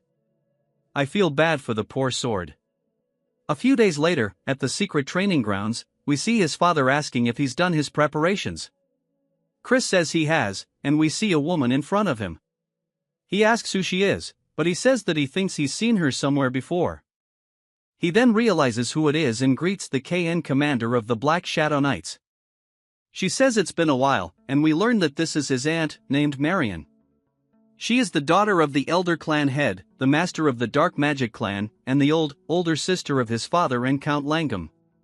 She protects the Elder Clan head and is in charge of secret missions and surveillance within the clan. She is the elite among the elites, and he wonders why she's here in the first place. His father says that his sister came to visit for matters concerning Cox, and she laughs, saying that he committed quite a cheeky act. Chris says that maybe the Elder Clan head is planning on protecting Eskid, and that might be a bit of a problem. He says, it seems the Elder Clan head has plenty of free time tending to such trivial matters. She says he's pretty bold, but the clan head has no interest in the squabbling of children and rather he seems to be interested in Chris. Chris is surprised by this and says that this might be an opportunity to win his favor. Marin says that she wonders if this is bravery or idiocy as he hasn't even reached 2 stars yet. He is challenging Melon and that he should call off the duel. He thanks her for worrying about him but says that he has his own plans. As he starts to show the sword, she recognizes it, asking if that's perhaps Grenade. Saying that he must have gone insane, but she knew he was a troublemaker, just not to this extent. We finally learn that his father's first name is Raiden, and she says that he went on and on about how Chris has changed for the better. Raiden says that it's true, and she asks if he doesn't realize that he's trying to use a holy sword in a duel. Chris asks if he's not allowed to use it and that he just has to win no matter the method or trick he needs to use. She warns him that even the Elder Clan had failed to tame Grenade as that holy sword's power will burn him to ashes. Chris asks if that's the case, as he starts to take the sheath off of it. She yells, telling him that it's dangerous as it has a little bit of a golden light to it. Of course, nothing happens, and she kind of just stares at him. She asks if it's a replica, and he tosses it at her, telling her to check it herself. As she catches it, it starts zapping the hell out of her hand, so she throws it to the ground. She asks how he's doing this, and he says that it's a trade secret that he doesn't want to tell her, but she can be sure of one thing, the only reason why he can wield the sword that even the Elder Clan had failed to tame is because he is a genius. His father can't help but feel proud as hell, and we hear Melon laughing, saying that he's always so fun and entertaining, and for him to have tamed a holy sword is cool, but it's not like that's going to matter, as today will be his last day in this world. Chris begins to stare at her. It then jumps to the start of the duel. As Melon's charging forward, swinging down, Chris blocks it. He says it's just as he thought. Without any restrictions, her power and speed are incomparable to before. He won't be able to narrow this gap at all. But as she starts flying in, he blocks her attack once more. We see the holy sword starting to dissipate the aura on her blade. His father and aunt are surprised that it's opposing the dark energy. Raiden says that it seems like he surpassed her when she was younger too. Marin says that's not the end of it, pointing out that he is wielding the holy sword. As they see his hand still has the purple aura to it, but it looks like it's clashing with the sword's aura, Chris strikes back, causing Melon to block it. Raiden says that the power is incredible, but it looks like his dark energy is fluctuating a bit. Marin says that's not what's going on. He's controlling his dark energy for a single moment to avoid the rejection and response of the holy sword. Melon distances herself. Chris asks if the battle is to her liking. She says that she's been having this thought for a while, but asks if he's perhaps predicting her movements. He says that he does happen to be pretty observant, and each sword technique has a preceding position she needs to raise her arms before she can swing down. And to do that, she needs to move the muscles in her shoulders and upper body. This is something a novice and an expert share in common. She sighs, asking him how he's going to predict this. Then, as we see a green aura start to be released from her hand, it starts to wrap around Chris. She says that surely he hasn't forgotten that the Black Swamp Knights are spell swords. A giant surge of holy energy resonates from him. He says that almost could have been a problem. She asks if he had a cleansing artifact. Chris starts thanking his father, saying he survived thanks to him. But he says that should be in the secret vault. He looks confused. Chris says he can't help but be a little bit of a klepto sometimes, but having good equipment is a skill itself in a real battle anyways. He reaches into his pocket and throws something towards Melon as it explodes. She does her best to dodge whatever it is, and Chris says there's no use even if she does, as he throws another one directly towards her. This one explodes. He says that he got that artifact using the money he took from GLE, and it's pretty effective. He tells her that he knows she's alive and to come out already, as she starts thrusting her blade directly towards him. Chris redirects his blade, matching her, hitting the tip of the blade, causing it to crack until it shatters into pieces. Raiden says that he wondered why he threw that corrosion marble into the air and that it's just like he thought. His son truly is a genius. Melon then starts walking forward, laughing, and then even begins to smile, saying that this is way too fun. Asking what he's going to use next, Marin says that Melon has lost her mind and they need to stop her. Chris starts to lean backwards and then raises his hand, deflecting her attack with the most minimal of movements. He then immediately pivots his foot, getting behind her, putting the blade to her throat. And then it surprises her, and he says that it looks like it's his victory. Asking if she was satisfied with this, it even cuts her cheek a little bit. His father still just looks super proud. "I love this guy, Melon." Then laughs, saying if he's genuinely asking, that she can't even calm down anymore. He then says that he wants an answer to his previous request as soon as possible. Although it was his victory, he will show respect, etc., if she wishes to refuse, as loyalty isn't something that can be obtained by force. She asks if she continues to stand by his side if he'll fight her like this in the future.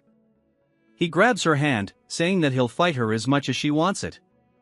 Then jumps to later, as Marin is looking out at the sunset.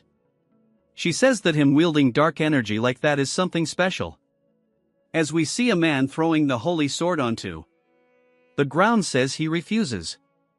Marin asks if it's impossible for him to hold it as well, and he says that he can wield it momentarily, but as she knows, the waves of dark energy change continuously, meaning you need to constantly change the waves into one that the sword cannot detect.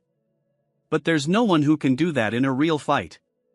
It might only be possible for a demon of Gahong or the demonic dragon, and if not them, then perhaps a crazy bastard who can control dark energy as easily as they breathe. She recalls Chris smiling widely, asking if it was perhaps enough to earn her praise, and she does look a bit happy about it, saying that maybe her father's long desire can be fulfilled. It jumps to the kitchen, and we see a very evil-looking dude chopping stuff up as he cuts a strawberry in half and places it atop cheesecake. Chris says that he can't believe he's been making the strawberry cakes, and Mary says that despite his appearance, his skills are top-notch. The orc then asks Chris what brings him to the kitchen, and Chris says to make some cookies. Mary asks why he's making cookies, and Chris says to give them to someone. She asks if it's for a woman other than her, and he says that it's not what she thinks but it is technically for a woman. The orc says he can do it for him, but Chris says it's fine because baking heartfelt snacks with his own hands is what matters. He may not look like it, but before he can finish his sentence, he gets hit on the cheek with a red substance as orcs are going absolutely crazy mashing up what used to be strawberries into jam. Chris asks Mary if she's sure they aren't adding blood to the strawberry juice, and she laughs. Then later that evening, Chris calls out to Marin, who's about to get a top of horse, and she asks what's the matter. He says that he heard she was leaving and came to say goodbye. She says that she appreciates it and he must be tired from the duel yesterday. He says not at all, but he also has a little gift for her. She sees all the cookies and begins to blush, saying that he didn't have to prepare a gift. He says he's happy to see her again and couldn't help but prepare something right then. He remembers yesterday when Chris was asking him if there's any particular food that Marin enjoys, and he says that he sure doesn't know how to win someone over. Chris tells her to try a bite because he baked them himself. She asks if he really made these and starts munching away and realizes that this turd is actually gas. She tells him it's very tasty, and he says that he's glad she likes them. She says that she must give him something in return for this fine gift, asking if there's anything he wishes for. He says that he wants her to become his true aunt from now on. She says since they're already related by blood, he's sure there's a deeper meaning behind his words. She asks if he just wants to have her support in the upcoming succession conflict. She sighs but says unfortunately she cannot grant him that request as he may know adults from the main faction family must be impartial towards the candidates as that is the rule. He says he was merely making a genuine request as he wishes to become closer with his aunt. She asks if he really has no other intentions, and he says of course. If she cherishes him and secretly offers to help, there's no way he'd be able to refuse it. She laughs, starting to eat cookies, saying that she does not dislike his honesty. But since her nephew bakes such delicious cookies and gifts them to her, she can't help but cherish him. He thanks her, and she asks if she can have more cookies next time. Raiden sits there tearing up since he finds it so wholesome. Chris says that if she makes him sad, he might soar and be unable to recreate this taste. Saying surely she understands what he means, she sighs and looks happy and asks what he thinks about joining the Black Shadow Knights. He goes to explain it and says something to her, but she cuts him off. She says that he was exceptional in the duel against Melon and he may even be a greater prodigy than the Elder Clan head. However, his rivals won't be easy opponents, and she's worried that he may wither away before his talent has a chance to bloom.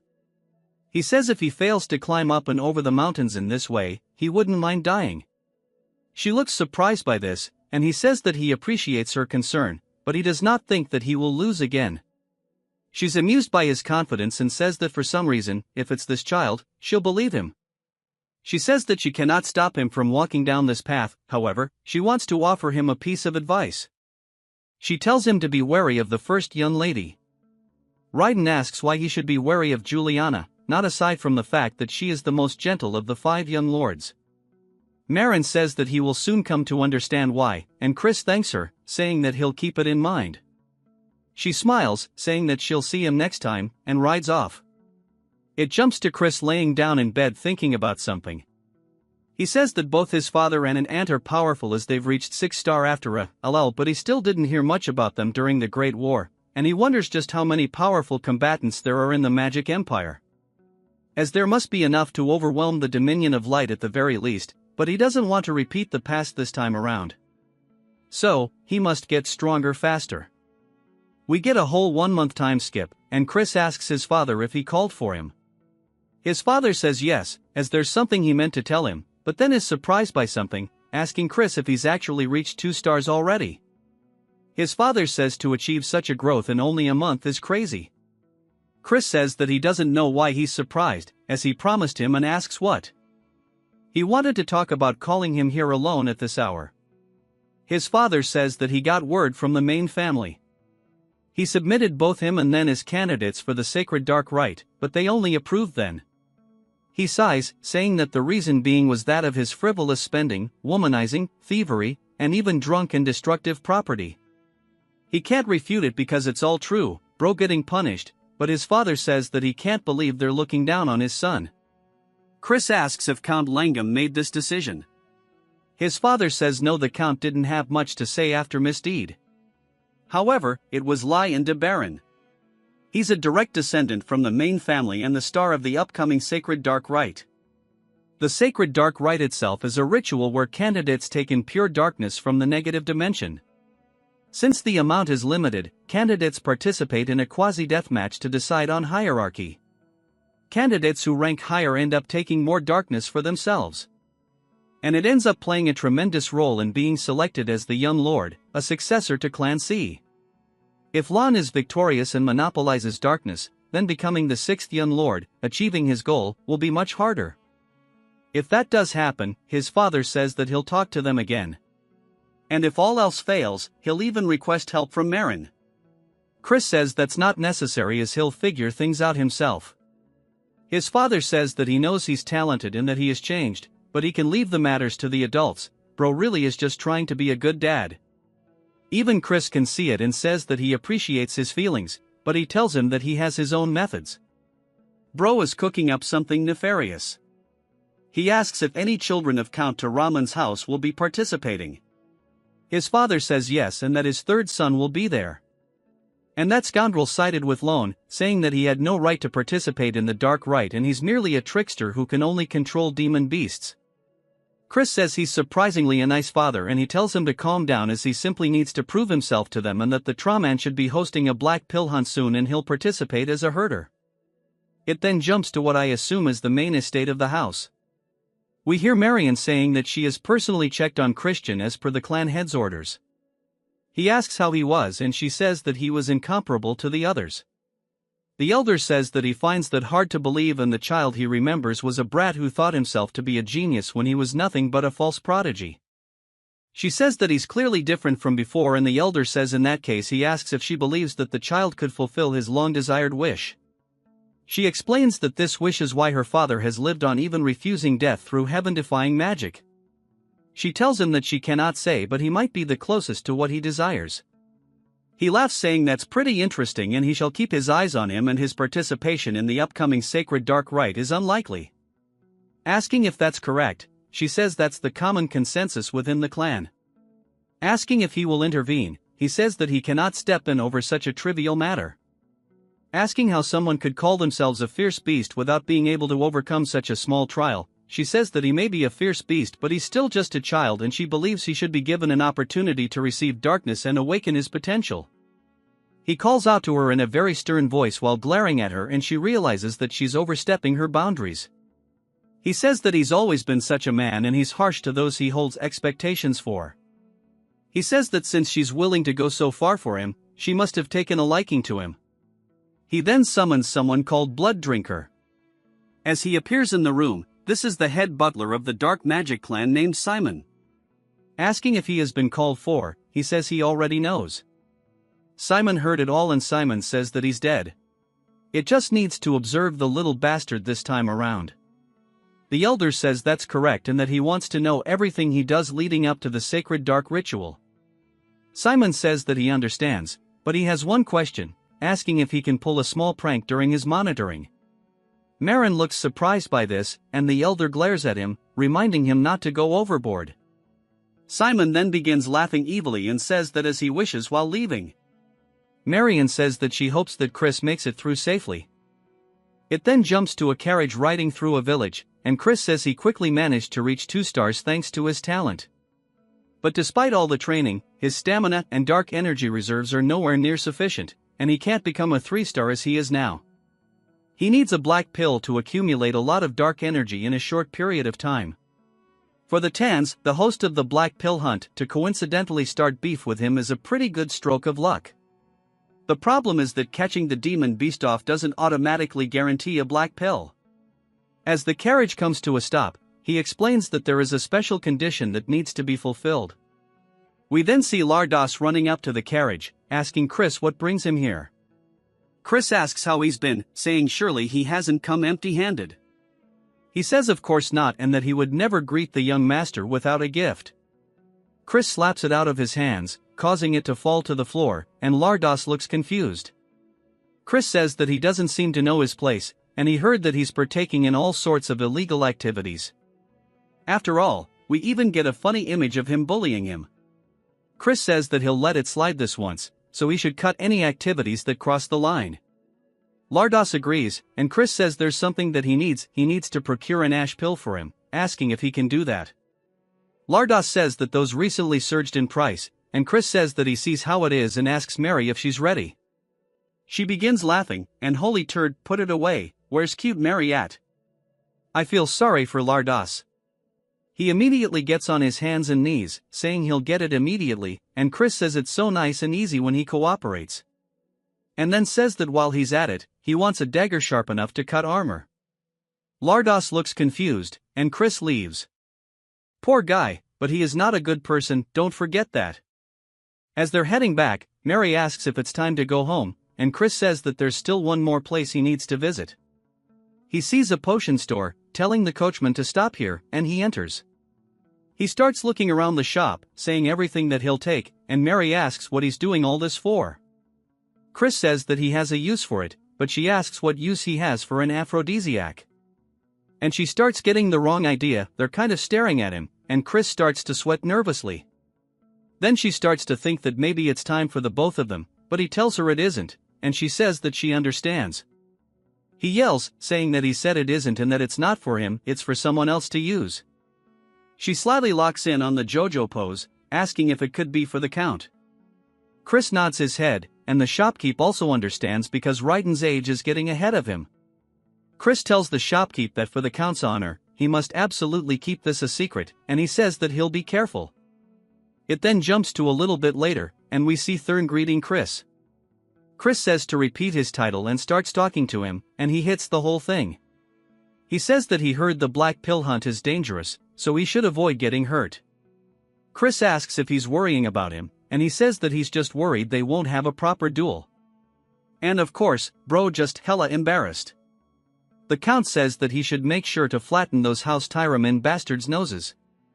Chris says of course, and he shall bring back some refreshing news.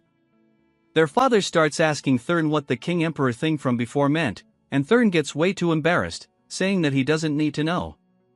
It then jumps to the house of Count Tyramin, and we see a little goblin saying that he's only going to say this once more and that Chris is not allowed entrance into the Count's mansion. The boys start getting his back, saying that they can't believe he's acting this way, asking if he even knows who this person is. The goblin says that the young master also has orders and he has no favor to repay a good-for-nothing bastard. Chris asks if he's trying to tell him that he needs to find his own accommodations. The goblin says that is the case and says so nervously. One of the boys says he's immediately going to go cut that bastard's head off, but Chris gets him to stop, asking about the payment for the accommodations. Then the goblin gets scared, saying that he can bill it to Count Tyramin. Chris asks if that's really the case as we see a fancy-ass courtyard, a fancy-ass house. Bro actually gone out of his way to rent a mansion. The workers ask how much this cost, debating that it's probably at least 100,000 rupees. Chris says it's not often they can spend someone else's money as much as they want and that he'll give them 1 hour to organize their luggage and they can go out to drink after there's some movement in one of the luggage. Chris says that he just heard something, only for Mary to pop out saying that this mansion is just super and that it looks perfect to serve him. Chris asks why the hell she's here, and she says that she hid inside his luggage because she promised to be his maid forever. She says that seeing how shy he's acting is adorable and based off his expression, he surely missed her. Someone then yells, calling out to him asking what the hell is up with this bill. We are introduced to Yahello, the third son of Count Tyramin. Chris says that since the protagonist of the Black Pill Hunt told him to go find his own place to sleep, he did. Asking what's wrong, he says that since this honored one can't stay in a mere hotel, he just purchased a passable mansion. It can't be that he's squabbling like this because of mere money. Considering he's a pathetic person who doesn't know how to treat guests, he thought it was a pretty cheap price for teaching him manners. A lawyer starts to get pissed and squeezes the paper while releasing some kind of spell that summons a panther. He asks Chris if he wants to die. Chris says that this must be the Count's subjugation arts. Unlike the Alliance's taming subjugation arts, these are dark magic that binds and controls the demon beast through fear. There are formulas secretly mixed and that paralyze the demon beast's reasoning and cause delusions of fear and excitement. However, it's a bit more complex than he thought, so it'll be a stretch to learn it all in a short period of time. But for now, he wants to beat the living hell out of it. Chris then tells Mary that in order to eliminate that scary kitty, he definitely thinks he'll need a weapon. She laughs, opening up their little storage. He pulls it out, telling Alrose to go ahead and come at him. Alrose yells, saying that he doesn't want him to order around. As the beast starts running directly toward him, it opens its mouth. Leaping, Chris raises his stick, blocking the attack. As it starts to bite into it, it actually shatters it, breaking it, sending Chris backwards onto the floor. Chris says that's not too bad, but a 2v1 is practically cheating, and this won't do. If he wins, he'll have to participate as a guard instead of a header, and it needs to be at least this much to make it meet. Asking Alrose what he thinks, Alrose calls him a cocky son of a bird while jumping on the leopard, saying that he's going to make him kneel for this. As it comes in for the second attack, Aloys looks confident as it pounces on the ground, but the leopard looks underneath its hands, wondering where Chris is. Even Alo does as Chris comes up behind, smacking him once and then immediately 3 more times with the stick. Chris asks if it hurts, saying that he better not start crying. Alrose creates some distance, and Chris says that he won't go easy on him, even if he does. Alrose tells him to shut the hell up. Chris starts to release some hella killing intent toward Alrose and the leopard. The leopard immediately feels an intense fear and starts to panic and hides and runs away, leaving Alrose standing there asking what the hell he did to his Choco. Chris says that he only used a mere 2-star illusion spell and it seems that it was too much for his subjugation arts to overcome. Alrose starts to prepare another spell, telling him to shut up once more as one mean asshole-looking horse starts to summon up from under the ground. Chris asks if he understands what kind of person he is.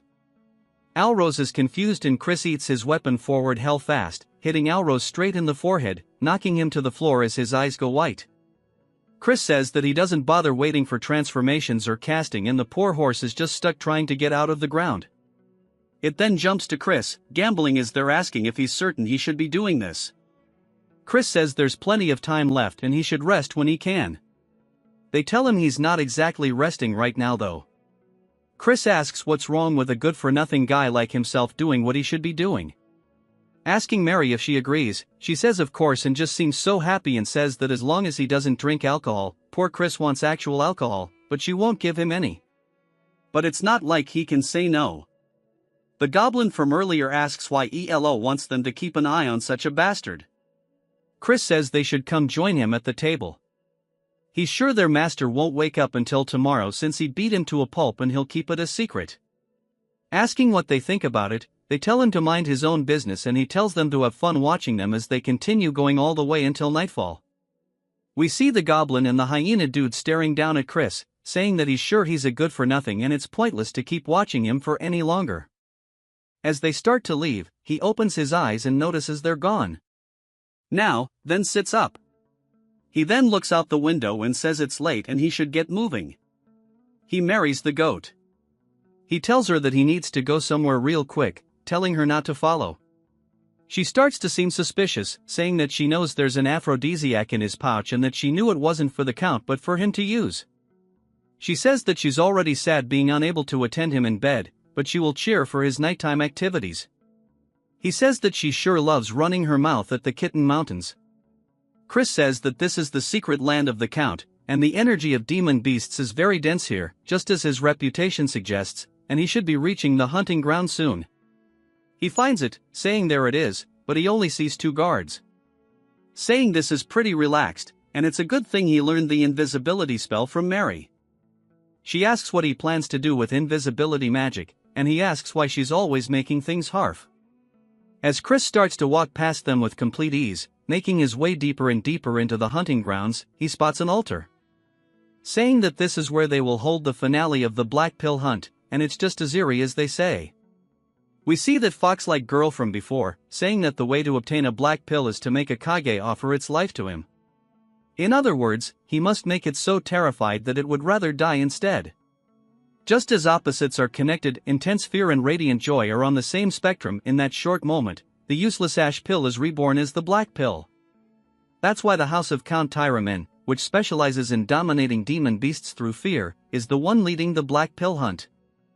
Chris says that he sees, and we learn that that girl's name is Lena, and he says that just as she mentioned before, he was planning to steal their ultimate technique and let the cage off run wild after giving it the aphrodisiac mixed with various stuff and monopolize the black pill for himself.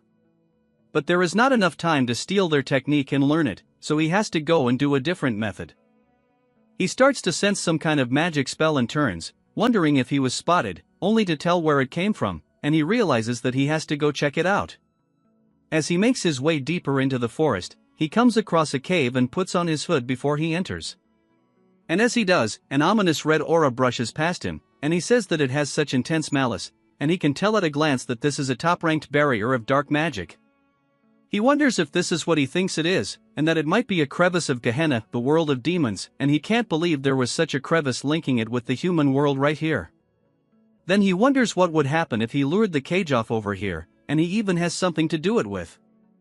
And he smiles, saying that he will wait for the hunt. As we see a bat watching him from the ceiling, Chris takes leave. It spreads its wings and reveals itself to be Simon, who says that he didn't expect the little bastard to be so interesting.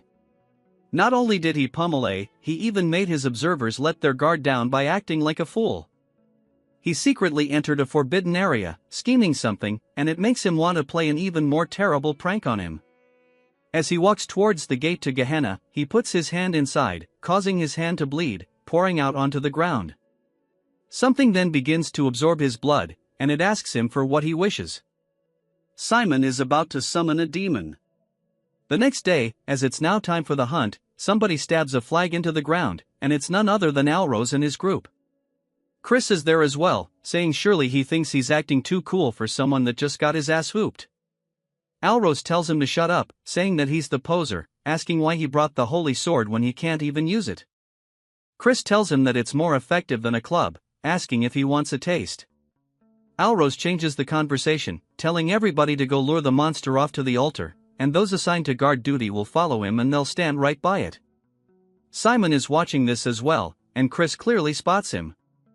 Alros tells Chris to go ahead and answer, and Chris says, as he wishes. Now we are at the altar. One of the other guards asks that Chris go hold up somewhere else, as he's only getting in the way of the hunt. Chris says that's fine with him if he gets to laze about, but not to come crying to him later for help with the cleanup when they inevitably die. The bit clearly pisses the dude off, but Alros tells him not to tire himself out before the hunt has even begun, and that the good-for-nothing can go guard the flag. Chris says this good-for-nothing will protect the flag to his utmost. Chris starts to sit down by a tree, saying that he wants to see them do their best, as they're just going to be playing straight into his trap. He made sure to pack the dagger and ash pill with him as well. While they start looking around for the sound, Chris can tell that it's coming, and we are finally introduced to the Cage-Off, which is a rank 4 magic demon beast. He wonders why the hell it looks so derpy, since it looks oddly cute. The rest ask Alros if he's ready, telling him it's time. His animal buddy also tells him to begin the subjugation art. Alros stretches out his hand, starting to cast it, as the Cage-Off continues hitting the ground with its beak. The others are casting some kind of slowing spell on it, as Alros slowly approaches it with the subjugation arts. Something inside of the Cage-Off's eyes changes, causing it to let out a screech. It turns its face towards Alros. He looks scared and raises his hand only to get the absolute piss smacked out of him, causing him to fall into the floor. Everybody else also can see the poison coming from its little feather tentacle things, and they start to do a defensive formation around Alloy. But Chris says that it will not work and it's out of control because of the aphrodisiac he gave it. Alros says that it's a good thing they consumed the antidote ahead of time, but it's still dangerous if this drags on and that everybody should do their best to stop it the best they can. They start sending themselves flying through the air, heading straight towards Alros once more. They all scream out for him. Alros, out of fear, looks up, closing his eyes only to be surprised by something. Chris is standing before him with the holy sword, blocking the attack, saying that his house sure is pathetic and he can't believe they're forcing the busy flagbearer to step in. He'll be nice and bail him out if he promises to call him Big Bro. Alros calls him a crazy ass, asking why he should. Chris asks if he really doesn't want to. It's not like he is all the time in the world. Everybody else begins coughing due to the poison, and Alros grits his teeth, realizing he's right and tells him to help, calling him a bastard. Chris says that he better keep his promise, and he smacks the side of the Kage off the head. He then begins to use his own version of the subjugation arts, stretching around the side of the Kage, off restraining it. Alros is surprised, asking how he's using this. Chris asks if he really thought his family were the only ones who could use it, as long as it's not a secret technique, something like the intermediate subjugation art. This is nothing, as he rotates his body, grabbing onto the chains that have been created from the art. He then starts to pull back on them, kind of like reins, and jumps on the back of the carriage. It starts screeching and running, and Alros yells, telling him to wait because over there is a crevice. As he tries, warning him, Chris smiles, as he already knew this from last 18 night, he heads straight towards it. The Carriage-Off starts going crazy, and he says this is surely the first time it's seen the malice of Gehenna and tells the Carriage-Off to be terrified as its eyes, which were a very bright red, shift to a very bright yellow color instead. Chris said, now, as he tightens the grip on his dagger, stabbing the Carriage-Off, killing it on the spot. The rest run in, asking him if he's okay, warning him that this cave is extremely dangerous, so they need to hurry up and get out. Chris tells them not to be such wimps and asks them what they should do if it turned out to be an ash pill and not a black pill. Alros starts to feel frustrated, and his boy asks Chris what the hell he's going to do about this because if he didn't intervene, but Alros tells him that this is enough and to leave it. He then calls out to Chris, thanking him for rescuing his subordinates, and they got to finish without any major injuries thanks to him. Chris is surprised he admitted that to him and says that he actually feels a bit bad now, and it makes him feel even worse knowing he swapped out the black pill. Still, he must do what he must do, and he tells him to call him Big Bro since he promised after all. Chris asks if he's going to go back on his word, and Alros says he's never made such a promise. He's 2 years older than him. The entire cave begins to shake, and people start falling over due to the intense pressure. Alros asks what's going on, and Chris starts to know what it is. As we see two giant blue eyes appear in front of them, Chris starts to look a bit anxious. We hear a monster saying that it's the first time it's seen a plaything in a while. Chris says this is a demon of Gehenna. Allo, shaking with fear, tells Chris to run away since he's an outsider and that he should save himself. Chris spots Simon up on the ceiling and rotates his wrist, getting the dagger ready, jetting it straight towards him. It goes straight through Simon, or at least it turns out that's his familiar that he was using to keep watch over things. As it starts to lose connection, Simon is surprised, asking when he noticed. He was planning on stopping the demon after observing for a bit. Now that the bat clone he planned to use to teleport there is gone, it'll take him at least 5 minutes to get there, even if he uses blood magic to its limits. And if he gets there too late, everybody will die. He immediately starts leaving. Turns out he's not a bad guy and he's just wanting to play a prank like he said. The demon calls that interesting, asking Chris what he's scheming.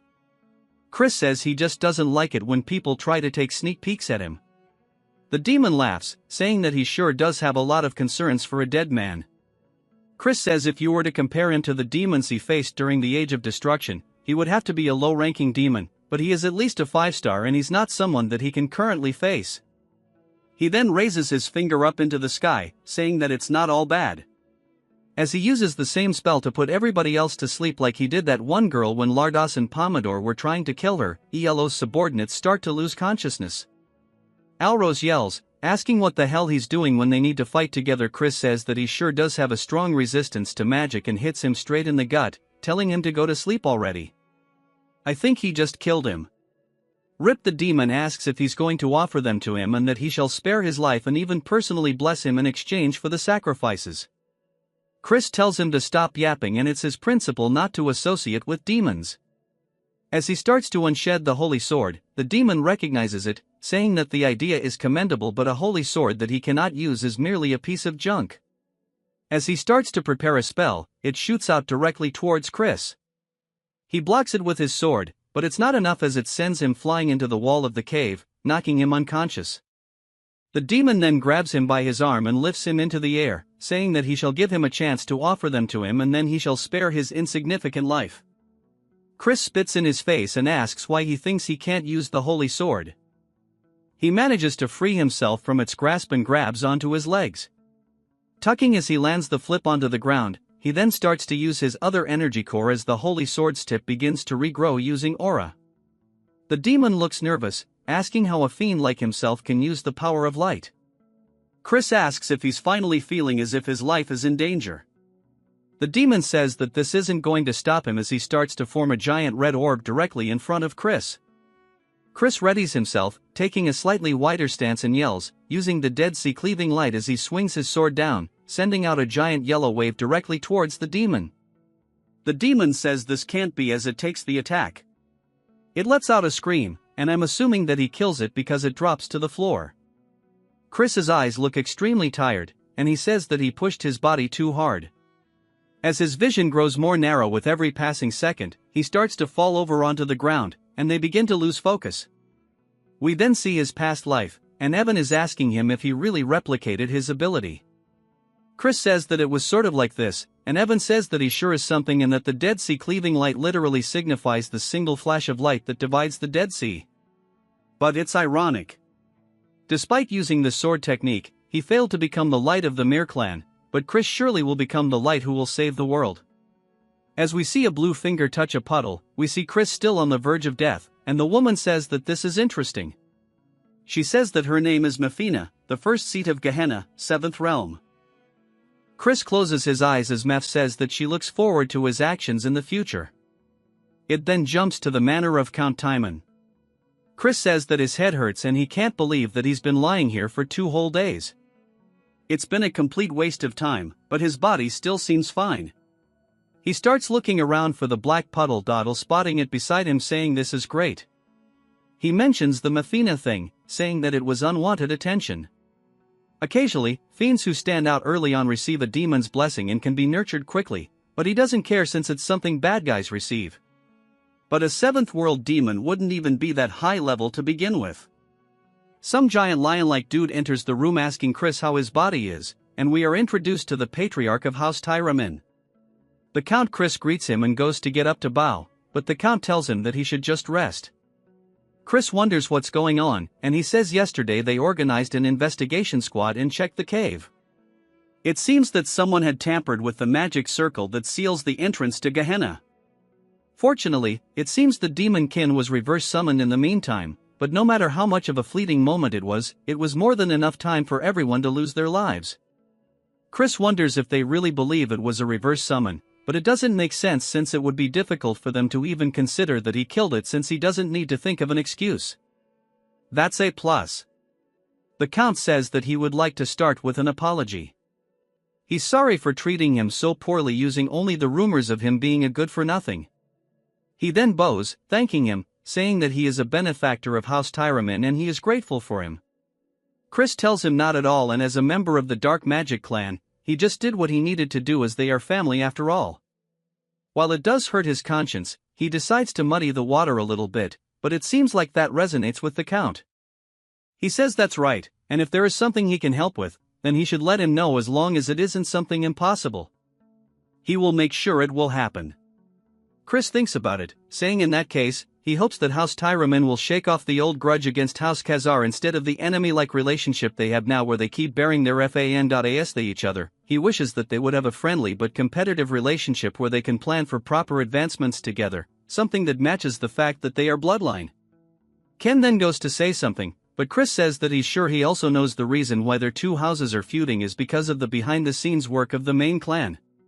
Since if the branch families work together from the main clan's perspective, they may feel threatened, it's a scheme to keep them as mere dogs who guard the house. The Count asks if he's planning a revolt against the main clan, and Chris says that he has no such thoughts. The Count can't believe that he would think so far ahead, and Chris thanks him for the praise, asking if he'll accept his request. The Count sighs, saying that for the first time in a while he should contact Count Khazar, but before he finishes his sentence, he calls him by his name instead. Chris smiles, saying that's right, and if he just unites their forces like this one at a time, they can establish a much firmer front during the Age of Destruction. The Count then gets back to asking him what he's waiting for, saying that his son had something he wanted to say. Alros tells him to take this, and we see him embarrassed as he holds out the ash pill. He says when he came inside the cave, it was on the floor, and since he showed no signs of waking up, he made sure to take care of it. Chris says if it happens to be that he is so grateful that he wants to give him more things, he can do that too. Alros starts barking at him, and the Count laughs, saying that he shall give him a gift instead. It's a summoning stone that can store up to a rank 4 demon beast. Chris says this is a really rare item. The Count says that he'll also make a report so that he can participate in the Sacred Dark Hour and wishes him good results. Chris thanks him for both the gift and his encouragement. The Count then tells him to rest up as he and Alros leave. Chris smiles and tells somebody to come out. Behind the curtain, we see a red aura, and Simon says as expected, it wasn't a coincidence that he had discovered him. To think that he could see through stealth that even the Count could not. Chris said that he could smell the scent of blood. Simon introduces himself as the head butler of the Dark Magic clan. Chris wonders if this means that he is the Elder Head's henchman.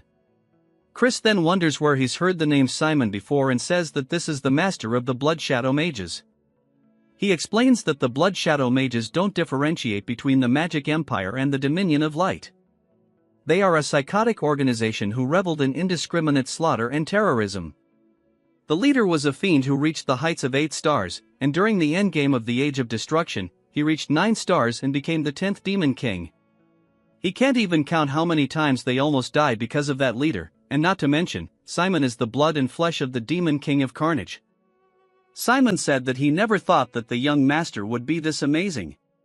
Not only that, but to think that he could even eliminate a demon. Chris says that he's certain that he took care of it alone, asking if he might have seen the Dead Sea cleaving light. Simon says that he can tell he's playing dumb. After having gone to the cave, even the demonkin's corpse was completely annihilated, leaving no trace. And that it was not a reverse summoning, for it to be completely vaporized inside the cave. He's impressed by his skills, and he wants him to explain how he did it, as he should understand what he's saying since it will all be reported to the Elder Clan head. Chris asks why he should reveal his trump card. Simon reminds him that this will be reported to the Elder, and Chris says that if he were the Elder Clan head instead of a little nerd who answers every question, he would be like a predator who keeps their claws hidden to the very end. Simon looks surprised, saying that he surely is an interesting person. And Chris asks if he's not going to apologize. Simon asks what for, and Chris says it's normally difficult to differentiate between a reverse summoning and annihilation just using traces. That's why the Count misunderstood it to be reverse summoning. However, there must be a reason he believes it to be the opposite, and it's simple once he thinks about it, and that is because he was the summoner himself. And a demonkin summoning case where a member of the clan almost died would sure be some crazy news and might even be overheard by the Elder Clan head. Simon says that he will take responsibility, and Chris decides to keep it a secret. Instead, he should remember this, and that he owes him a big favor. Simon looks surprised, asking if this is a deal, and Chris says that it would be great if that's how he decided to understand it. Simon says that this is understood and he won't forget this mercy that he's shown him, and it was great meeting him today. He hopes to see him again soon, and he'll be counting down the days until he arrives at the main clan. Chris explains that Simon is a person who will have an important role to play during the Age of Destruction. Therefore, he absolutely needs to form a connection in order to change the future. We see Chris's luggage floating through the air as Mary says that she's finished the preparations to return home. He tells her good work, and Alrose opens the door and peers in, asking if he's leaving now. Chris reminds him to use his title, and Alrose asks what he means. Chris says that he let it slide yesterday in front of the Count, but a promise is a promise, and that he has to call him Big Bro from now on. Alrose says that he already told him he's 2 years older than he is, and Chris asks if he has something he wanted to say. Alrose says that he came to warn him. He said that they were all a family, and after hearing that, he felt that it wasn't right to do this to family and to be careful as he's already aware, but the one that was most against his attendance of the sacred dark rite was young Master Loin. He should know that even 2 stars are not of the same level between the main families and branch families. The greatest elixir, the ultimate techniques of the main family, and blessings of dark magic, the starting line for direct descendants is much further ahead than where they of the branch families begin. He's going to be easy pickings. Chris smiles, saying that he'll give him a warning as well and calls him Little Bro. He tells him not to participate in the upcoming sacred dark rite as he's saying this for his own good. Alrose says that he was only saying this out of worry and he's not letting him monopolize the pure dark energy. Chris tells him to keep this in mind no matter who his opponents are, they'll come to regret facing him in the sacred dark rite. Alrose starts to get pissed, and Chris tells Mary it's time to go. He tells Alrose to think about it and not to regret it later. He heads back to the house of Count Khazar. We see them going to find his brother but only being informed that he left for the training cave immediately. Upon returning, the butler says that he wished to train alone until the sacred dark rite. We see them finally catch up to him, and he calls him his full title, the Honorable King Emperor Majest brother. He says that he promised him that he'll duel him once he returns. Chris is surprised by how much he's grown in such a short time and that he's already a middle 2-star, and he sure is growing quickly. He says that he's busy and needs to train. Chris realizes that he's also participating in the upcoming sacred dark rite, and that won't do. He tells him to wait for now and they can duel after he's done training and that he should train too. Then wants him to promise that he won't push it further back, and it won't be anything like last time, so to watch out. Chris says okay, and then walks away. Chris says that he sure is a stubborn brat, and we see a girl asking if he promised, and Chris says that he reminds him of her a lot. In the training area, we see Chris sitting in his bed looking down at the black pill thinking about it. He says he is half a month until the rite, and he starts to chomp into it. He says this tastes like straight ass. Then he lays down starting to actually try his best to absorb it as it floats through his pathways. He says it's more turbulent than he expected. He then starts to feel a weird sensation asking what this is and if that is light force he senses within the pill. He wonders if the elation that the monster experienced upon death became a part of the pill, and he says no wonder they are difficult for fiends to absorb. But that is all irrelevant to him as he continues absorbing it into all of his pathways. He says all that's left is this light force, and that fiends would normally expel this energy with the help of their teacher, but why should he let such a nice thing go to waste? And then he's going to take it all into his light core and absorb both of them at the exact same time. As he has both light and dark flying through his pathways, each one going to their respective core, taking every single thing this pill has to offer, Chris opens his eyes to reveal a very bright light, only to close them once more to show off the darkness. This time, and then a little later, we see a woman telling someone to enter. He says that he has a report on the investigation she requested. He says that during the black pill hunt, there was an incident where a demon kin was summoned, but he survived it.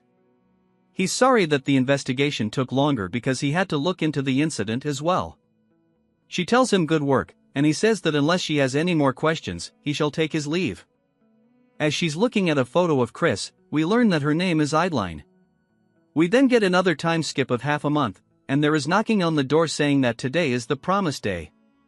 Chris tells him to enter, and then does so. He's surprised. Chris says that since he's coming first thing in the morning, he must be really looking forward to getting plummeted. Then, he's just wondering what's going on since his presence leaks beyond what it was half a month ago and tells him not to make him laugh. Chris says that if he's desperate for a taste of an ass whooping, he'll grant him one right now, but if he wins, he should give up on participating in the upcoming Sacred Dark Rite. Then, he asks what he's saying, and Chris says that as he knows, it's a competition, and weaklings should stay out of it. Then, he tells him to shut up and raise his sword. Chris says that he's so blind to him showing brotherly concern, and he guesses that he needs to knock it into his skull for him to get it. Then, he dashes off the ground screaming it. Then, he jumps to Bro, being in the infirmary. He got off screen. Their father says that Chris went overboard and that the healer said that he'll be in bed rest for half a month. He guesses then we'll have no choice but to wait for the next rite. Then, he tries to argue against it, and Chris says that he wants a moment alone with him. His father says okay, and then he'll let them talk it out with his brothers. After he leaves, Chris approaches the bed, asking what he's pouting about and not to whine like a baby when he's the one who asked for the fight. Then, he says that he must truly dislike seeing him grow as he mocks him and looks down on his achievements. Now, he's deliberately injuring him so he can't participate in the sacred rite. Chris says that he's going to cry at this rate, and he thinks that they aren't on the same page. Here, he did that in hopes of him becoming stronger for him.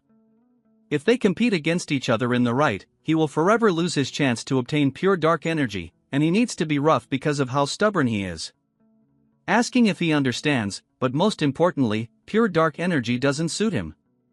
Then, he asks what he means, and Chris says that his best suited energy is gray. Dark energy instead. We learn that just like how the power of light divides into various types, there are also a variety of dark energies. Pure dark energy is the highest attribute of all dark energies. Right below it is a gray dark energy, a type suited for curse magic. He says surely he's found it easier to master curse magic than swordsmanship. Then, he asks how he knows this, and Chris says that he can't tell him that he learned the future and that he should come up with a decent excuse, saying that he can tell that much while sparring with him. Chris tells him that if he takes in pure dark energy before he masters great dark energy, it can cause problems when he tries to learn it later.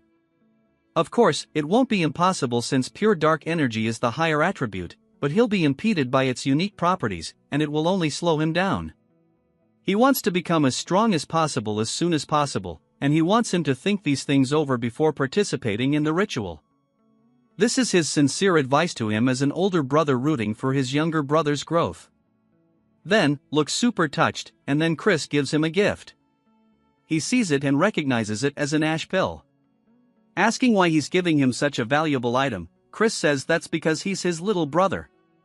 Asking what other reasons he needs, he already ate something better anyway. Then, even starts to tear up and damn, this is just way too wholesome.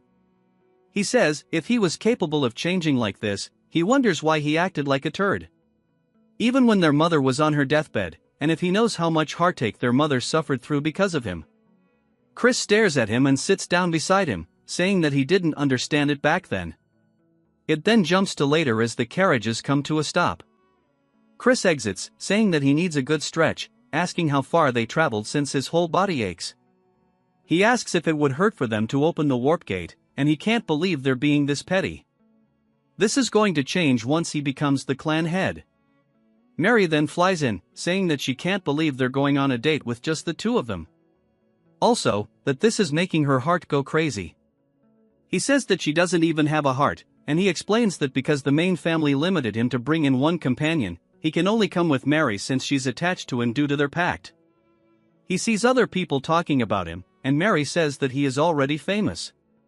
We then hear Simon calling him the young master, and everybody else is surprised as they recognize him and they ask what the head butler is doing the greeting. The good-for-nothing Simon says that it's only been half a month, but he's managed to grow so much more. Chris asks if the elder clan head, Aide, has nothing better to do with his time. Simon says nonsense as he is here on his orders specifically, and that the elder clan head would like to meet him personally. Simon says that he doesn't even seem surprised, asking if he was expecting this. Chris says that no, he actually was surprised, but Simon says that's not what he saw. It then jumps to the clan head's room, and Simon says that he's brought him the clan head. The clan head says good and tells Chris that it's been a while. As we see Marion with him too, Chris starts to feel a very powerful gaze, saying that this presence is dominating and he can barely stand from the pressure alone. And for him to exude such dark energy despite knowing that someone of his level can't withstand it is pretty crazy. His hands start shaking, and he lowers his head, greeting the Duke. The Duke asks if he was not surprised by the sudden meeting with him, and Chris says that he expected him to call him the Duke. The Duke asks why, and Chris says that it's because a new star has appeared in the clan. The Duke laughs, saying that's correct. Neither Marion nor Simon could hold back their compliments, and yet he can't quite tell if he should have any expectations. Chris doesn't reply yet as the Duke continues, saying that no matter how great of a seed he may be, only time will tell how he will grow in the future. He could be a sapling that withers away. As soon as he sprouts above ground and Chris says that he is correct, he is still too lacking to match his expectations. The Duke asks if he's saying he won't be able to in the future, and Chris says that only time will tell if a sapling will surpass expectations and grow into a great tree, or perhaps it will even grow into an abnormality that even casts a shadow upon a great tree. At the very least, he knows he will not disappoint him. The Duke laughs once more and says that he shall have high hopes from him, and he is now excused. After he leaves, Marin asks him what he thinks, and he says that he was beyond his expectations. However, because he holds such great talent, his fate will be much more turbulent, and that she knows as well that the bloody winds blowing towards the Magic Empire will soon be coming their way, but that's not terrible news because a small hope has actually sprouted today. Marin looks surprised by this, and the Duke says that he might actually indeed be able to fulfill his long-desired wish. It is now the eve of the Sacred Darkness, and they start announcing the arrival of Count Khazar's eldest son, which is none other than Chris. I'll drip the hell out, people. Wonder why the Duke wanted to meet with a fool like him anyways? And they say that he seems like a jig. Chris says that he knew it and that he is way too handsome, and it's all because he's just too damn good looking. Mary, of course, is the ultimate hype man, saying that he sure is. He then spots some drinks and says that surely that's alcohol. As he walks over, the waitress says that he's not allowed to have any because he's underage. Instead of alcohol, he can have some ginger ale, and they even start laughing at him. Chris can't believe that these people are so damn lame, and he doesn't want ginger ale. He wants alcohol. They then continue to announce the arrival of the young lords and young ladies. As the doors slowly open, we see them all walking out into the room. We are formally introduced to Eskid, who was the second young lord, which we know of, Julienne, who was the first young lady who has also been mentioned, and now the ones who haven't, such as Jian, the second young lady, and Misak, the third young lord. As they all start to walk forward, we see there are only 4 of them rather than all 5. Chris says that the first young lord seems to not be in attendance, and he wonders what Eskid will say to him since he's the victim of his little game. The one that solidified his reputation, Eskid, completely walks by not saying a single word, much to his surprise. Chris is just annoyed that he won't look him in the eyes after everything he's done. He guesses that he is no better than him. Julienne, though, raises her skirt, giving him a slight greeting, which also catches him off guard. But he recognizes her as Julianne and how his aunt told him to be careful of her. But he didn't sense anything in particular out of order. Chris says that he'll figure it out later. This is enough recon for today, and it's time for him to get back and prepare for the right butler. Then, a butler then appears behind him, clearing his throat, saying that his name is Flower and he is a summoner working for a young masterloin. Chris asks why that matters, and he says that he heard that someone who was unworthy will be participating in tomorrow's sacred dark rite, and he is worried that an underqualified participant might cause an accident, sullying the name of the Great Dark Clan. Chris asks if he is seriously trying to say that he's talking about him, and Flower says that he just simply has to prove that he is not. Chris then looks up towards the upper floors, and he sees Loin glaring down at him. Chris says that if he doesn't like him, he should step up himself and that they can have their little heart-to-heart during the rite. He says that he'll do it since it doesn't even sound like an inconvenience, and now he wants to see the party tricks. He says not here since he's unarmed, and Chris asks if he really expects him to use a weapon to face some rat like himself. Flower says that he will regret this, and Chris asks if he's sure since he thinks he's going to be the one to regret this. We see both Chan and Julianne staring at Chris, particularly Julianne. All of the guests start to look surprised by something, and we see what it is now. As it is, Flower is getting himself rocked by a bunch of spirits while they even start feeding Chris grapes and treating him like royalty. The guests wonder what the hell that is they are witnessing because Flower started by summoning evil spirits, but they instantly turned against their summoner with just a single gesture, and they wonder how he gained control so quickly. Chris asks if that was young Master Lo's wishes just now, and that's pretty unbecoming of a direct heir of the Dark Magic clan, and he should have just challenged him to a duel if he had any grievance. Lo says the incident has nothing to do with him. Chris says not even a fool would fall for that lie, but he'll just believe him this once. Now they can meet again during the sacred dark rite, and that he sure does find him cowardly, but he'll make sure to teach him some manners next time. It's now the day of the dark rite, as we see Chris entering straight, yawning, and looking ugly. Mode Alrose asks if he's not even the slightest bit nervous since he caused a ruckus yesterday. Chris asks why he came here, even though he warned him not to.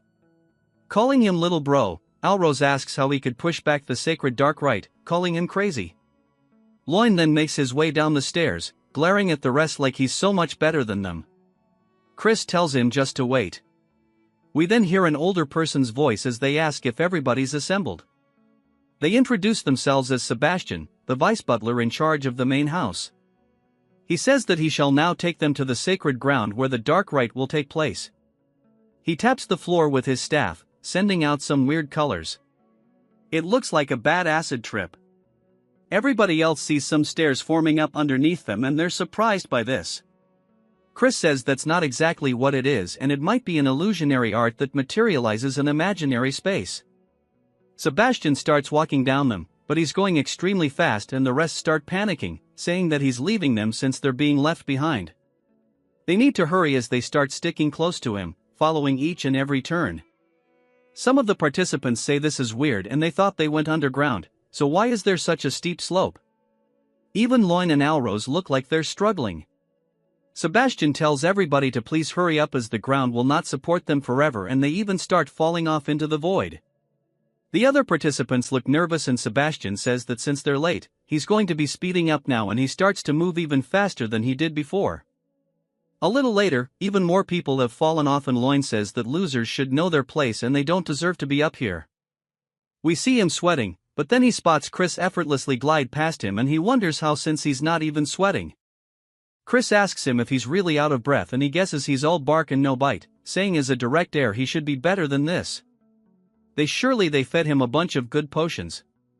Chris says that their stupidity only made their bodies suffer, and it's a waste to run earnestly in an illusion in an illusionary space. No matter how hard he pushes himself, his stamina doesn't get drained at all.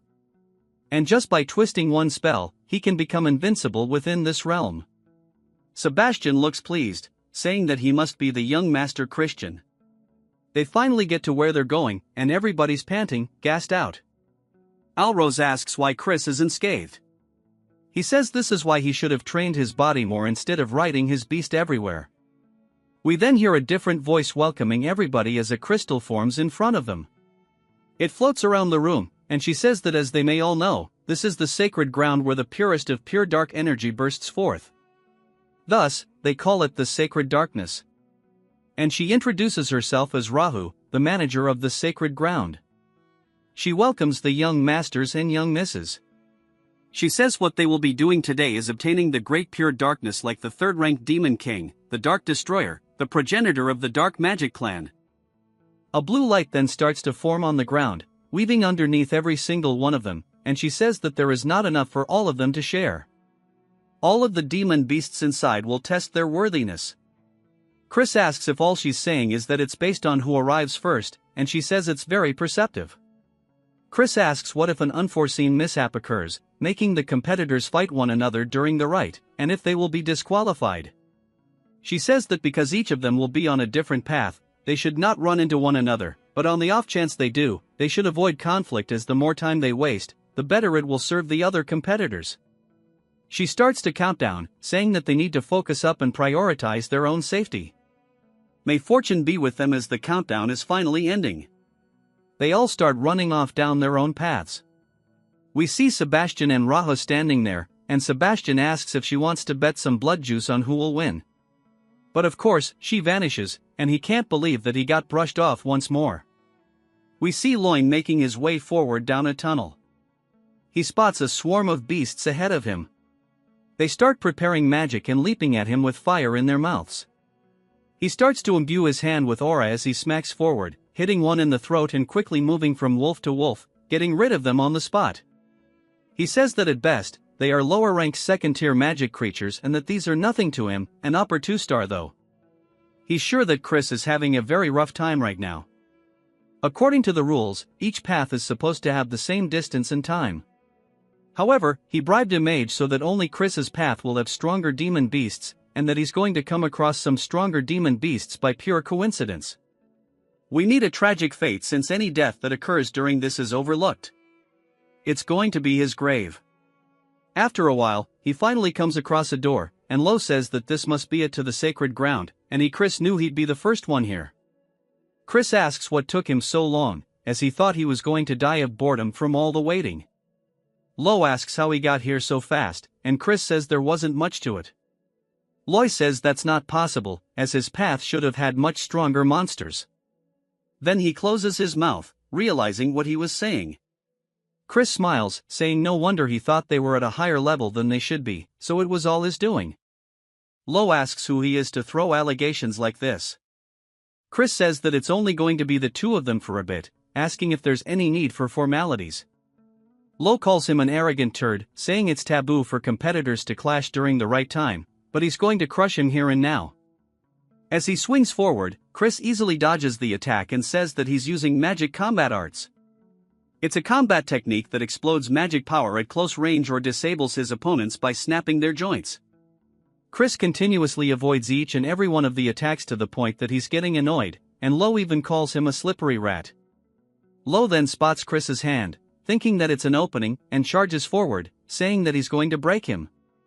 Chris calls him a dumbass and he grabs his wrist instead, putting him into an armor. He tells him not to cry even if it hurts, and then all we hear is the sound of it snapping, and he lets out a very loud scream. We then see Alrose running down the hallway, asking if he's too late, only to see Lo and another competitor both lying on the floor. Alrose asks Chris if he did this, and Chris calls him slow as hell, asking if he's going to faint on his own now or if he needs to beat him until he does. Alrose says that he hasn't been sitting around doing nothing and to come at him. Of course, he got folded like an omelet, and Chris says that was some real deja vu. He's sure they'll find them if he just leaves them here. He explains that 5 years from now, the first great war against the Alliance will break out, and he needs to have the dark magic clan within die in his grasp before then, which is why he can't share even an ounce of the darkness with them, and since he's done cleaning up, it's time for him to take possession of the sacred darkness once and for all. The sacred darkness is the power that grants a fiend the possibility of becoming a true transcendent. The Duke, who is known to have absorbed 80% of it, is one of the strongest alive, even amongst the demon monarchs. The Dark Destroyer also absorbed more than 90% of the pure dark energy to become a demon king, meaning if he can make 100% of the dark energy, he can exceed even the demon emperor himself. As he stands before it, he slowly stretches his hand out until it starts pouring through all of his paths. It then jumps to some people, saying that was unbelievable. Every other person than Chris was eliminated. This is a disaster as the young Master Loin is in serious condition. They start saying that he probably used a trick or a banned magic tool and that they need to investigate thoroughly and punish him. Jian says that won't be necessary as that bastard won't be able to enter the sacred ground anyway. The fact that he hasn't left for 2 days must mean that unless this is all the time required to absorb the sacred darkness due to the quantity, he is already being crushed by the sacred darkness and died.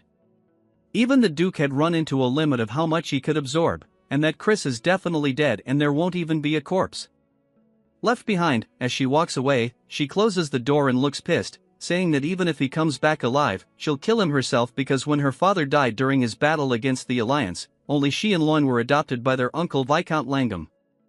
That's why her footing within the clan is already unstable, and since Lo wasn't able to receive the sacred darkness either, no one will support him in becoming the successor, and that she will pay Chris back for this indignity.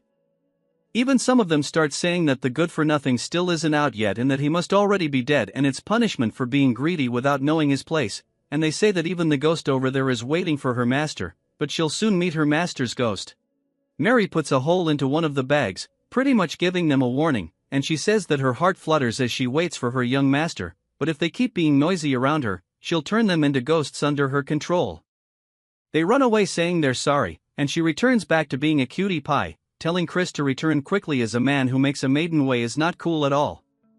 It then jumps to Chris, sweating hella, saying that this is an unending darkness that chokes the breath from his throat and that he's only around the 70% mark and that this is a lot more difficult than he expected, but he has to endure no matter what.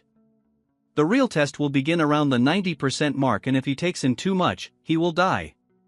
Ceases his limit, his core will shatter, and he will die here before the war even starts. He then realizes something, saying that's right, and that if only he had a dragon heart, the dragon has the largest container for their core. So even if it's just for a few minutes, he can imitate its heart. There might be something about it. As he does his best to do so, even more energy is being absorbed, and it slowly starts to shatter. He says this is his limit and needs to stop. We hear Mafina asking him if he needs help. He then sees her appear in front of him in this subspace, and she's a big girl, but he is just taken aback. He asks how a demon is in this space, and she says that the power of demons is to communicate within darkness, and this poses no difficulty to her. And that it is possible for her to help him in this instance without any conditions. He asks why, and she laughs, saying that it's just a fleeting whim to take her hand as it will let him take in all of the sacred darkness. It then jumps to 1 week later, as the Duke is setting down his cup. He says that he would be hard-pressed to say that Chris is still alive when there has been no news at all. Marin seems confused, asking why he would be so greedy to this point. Simon says that Count Langham also agrees with him, and he wishes to close the pathway leading to the sacred ground. Soon, the Duke thinks about it and asks Simon if he will give the command. The Duke says that he is just trying to test this old man, and he asks Simon if he thinks that Reckless Child is still alive. Simon says the odds are close to 0 but that he is pretty interesting, so he doesn't actually know. The Duke thinks about it a little longer, saying 1 day and that they'll keep it open for legit just 1 more day. Marin sighs out of relief, and Simon says that he'll go spread the word. Chris's course gets overflowed by the pure dark energy, as a result his heart is paining and can explode anytime. This mommy demon tells him to grab her hand before it's too late. Instead of taking her help he stubbornly refuses. Hearing this she tells him he is extremely foolish, telling him that he should know that there is a limit beyond which humans are not permitted. Hearing this Archad gets pissed, telling him that it seems like he is forgetting something. Since they are currently in a world full of concepts. What Archad does next shocks her, as Archad starts glowing, his hair turns gray and his eyes turn red. Archad has grown red horns and transformed into a demon. What he just did now is demonization, shocking her. Looks fire, to be honest. This technique is the Mystic Clan's ultimate technique. It is a forbidden spell where a mortal temporarily transforms into a demon to bring forth explosive abilities.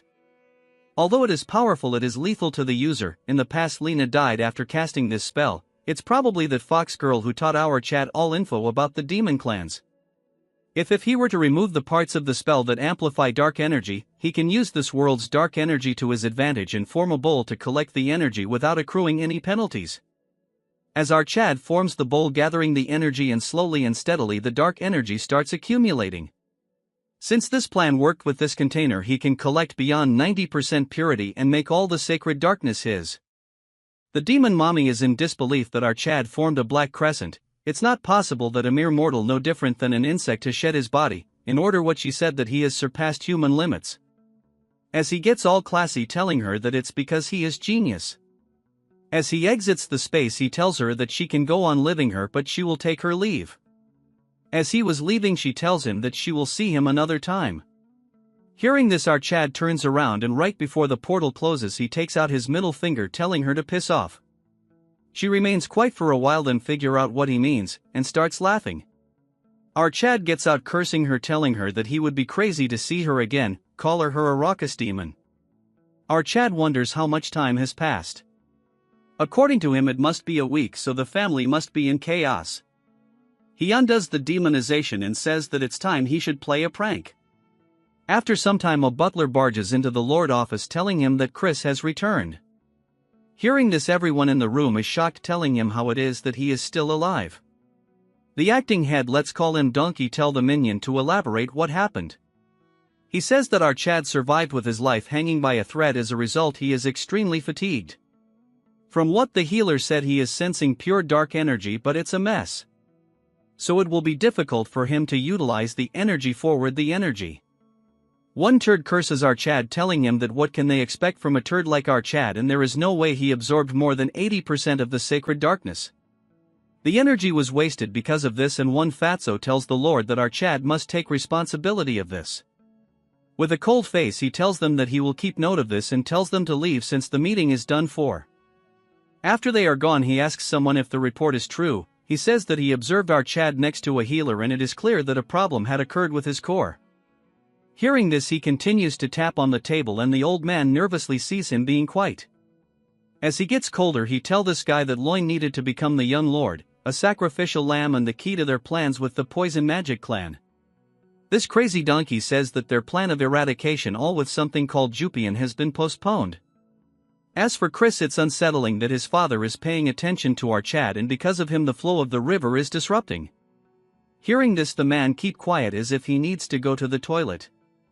After a few more of this annoying tapping he orders his to bring Chris down to the darkness hall the following day. He will announce Chris's coming of disposal before vassals. The next day as our Chad was summoned, he thinks that they are desperately trying to get rid of him. Since they gathered all important people here for this meeting. This donkey asks our Chad if he is aware of the sins our Chad has committed during the sacred rites. Our Chad says he is aware all while the leader is seeing a distorted core.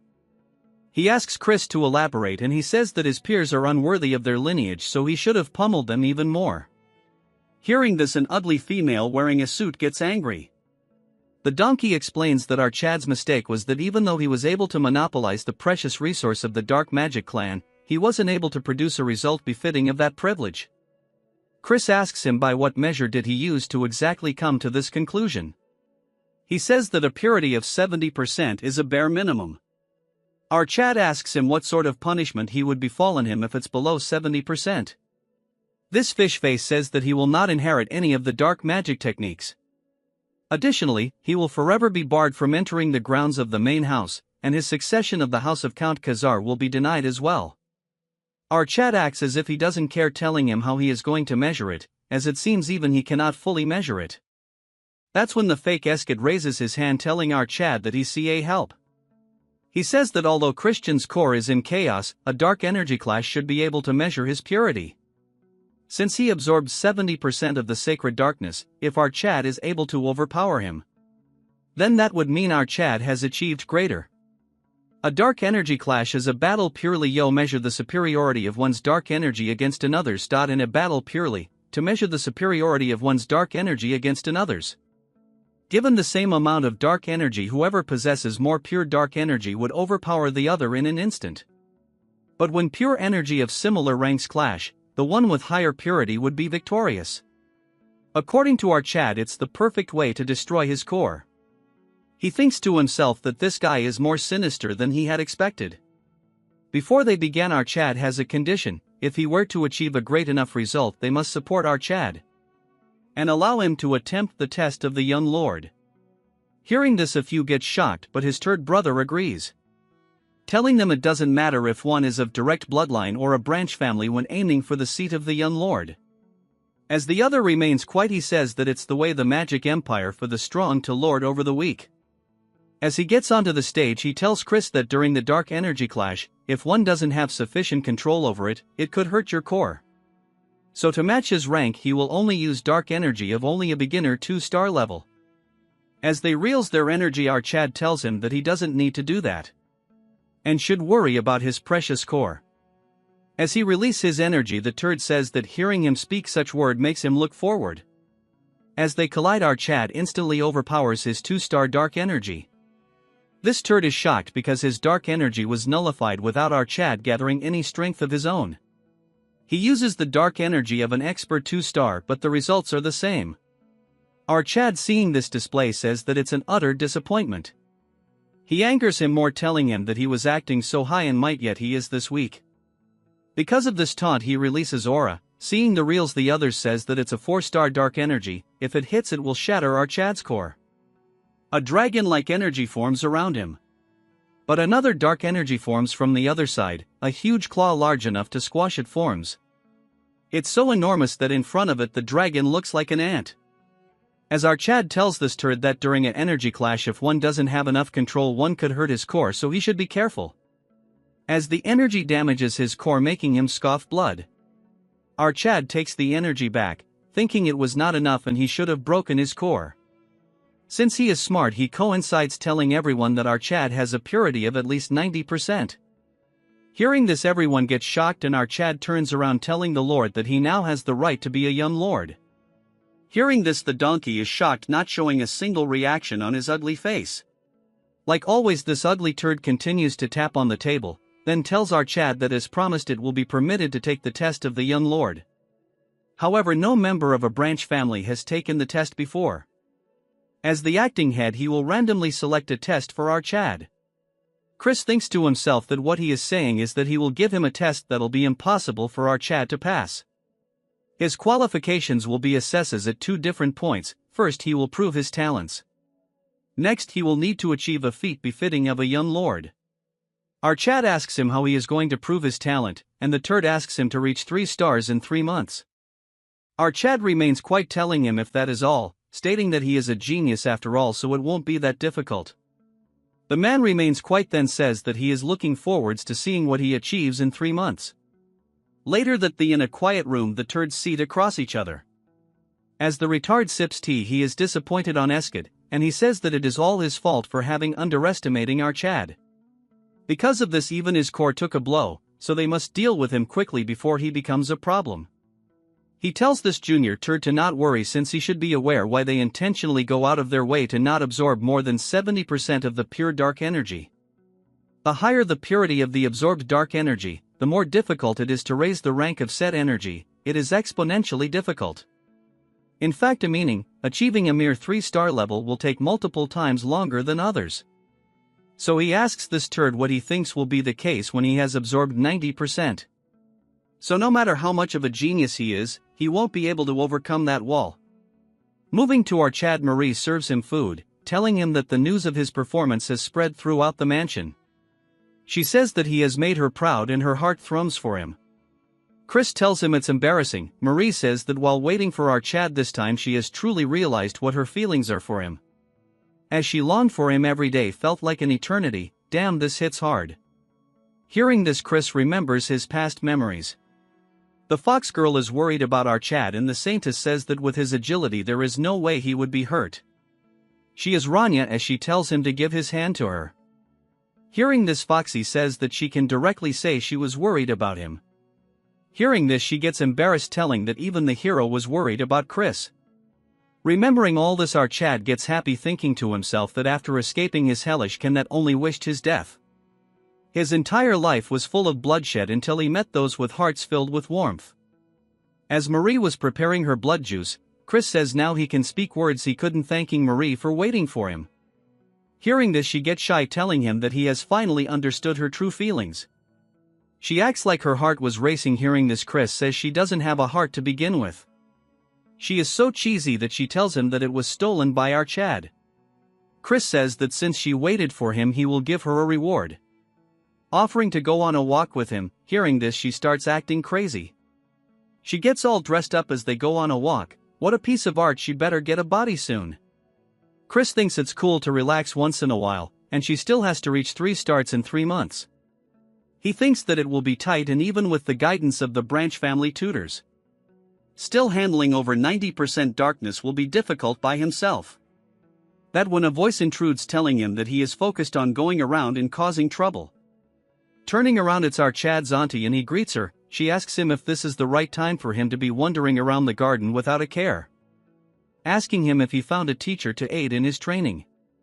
He asks her if it's her, but to his disappointment, it's not her. She shocks him when she says that it's not her but someone else. He tells Marie to leave, telling her that he will see her in dinner. As they walk down a staircase, our Chad tells her that he doesn't know who the teacher is, but he is thankful that she is thinking about her nephew. She says that she doesn't believe he should be thankful about this, explaining that he will experience it himself, elaborating that he is not kind with his teaching. To add fire to this, she says that not even one of her siblings could keep up with his training. She warns him that this opportunity will not come by often, so he should not disappoint him. As they reach the end, Chris gets shocked, asking her if the kid in front is lost. Well, why is 200 or 300 old year cosplaying a kid? This part is also very short since the chapter is very small. Seeing the kid, our Chad pats him on the head and asks him where his parents are. But the look on the face of the kid is more scary than he had thought of.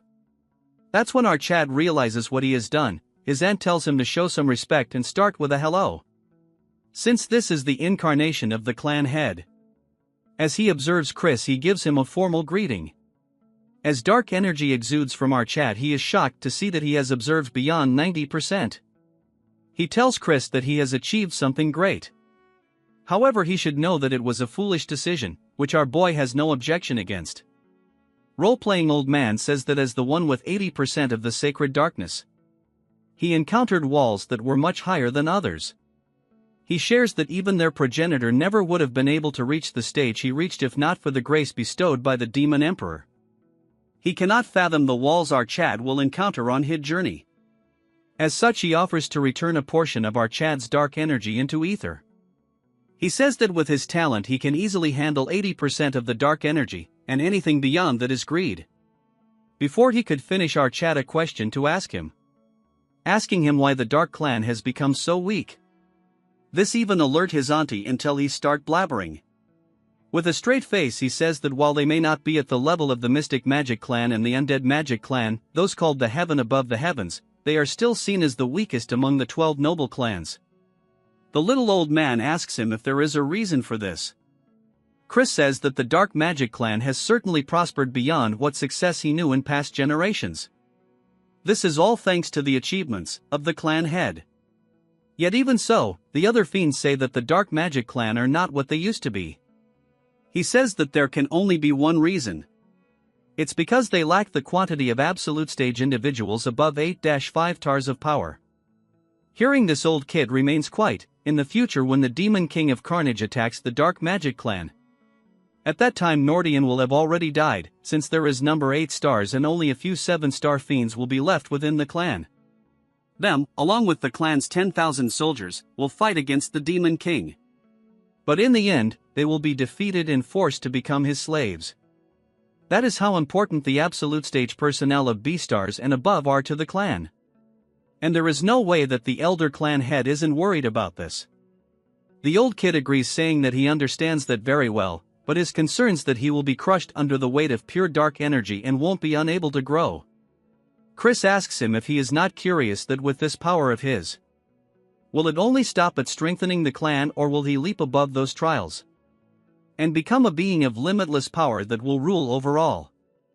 The kid laughs, saying that our Chad has a way with his words. He says that he won't regret this decision, as a dark energy forms under his legs.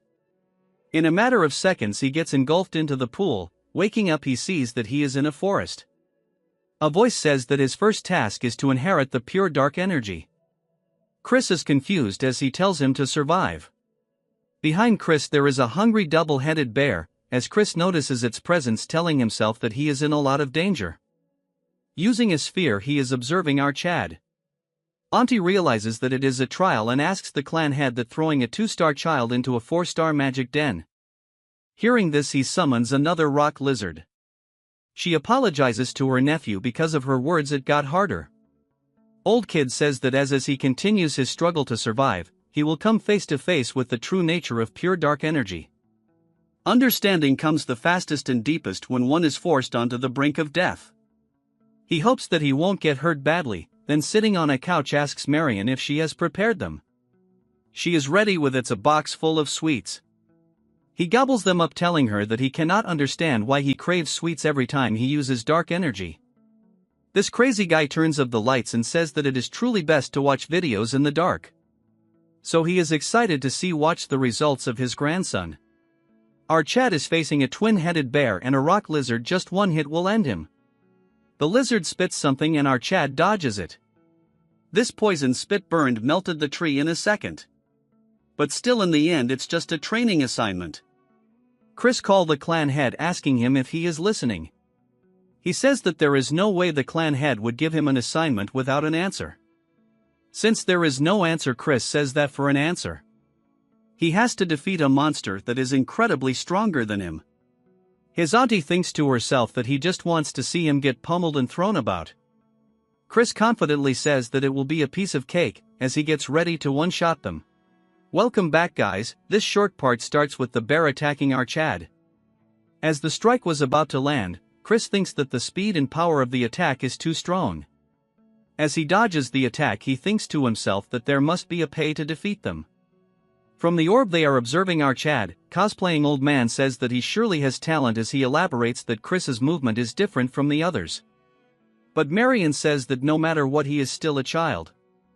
But they observe that our Chad has already finished the bear, which shocks them completely.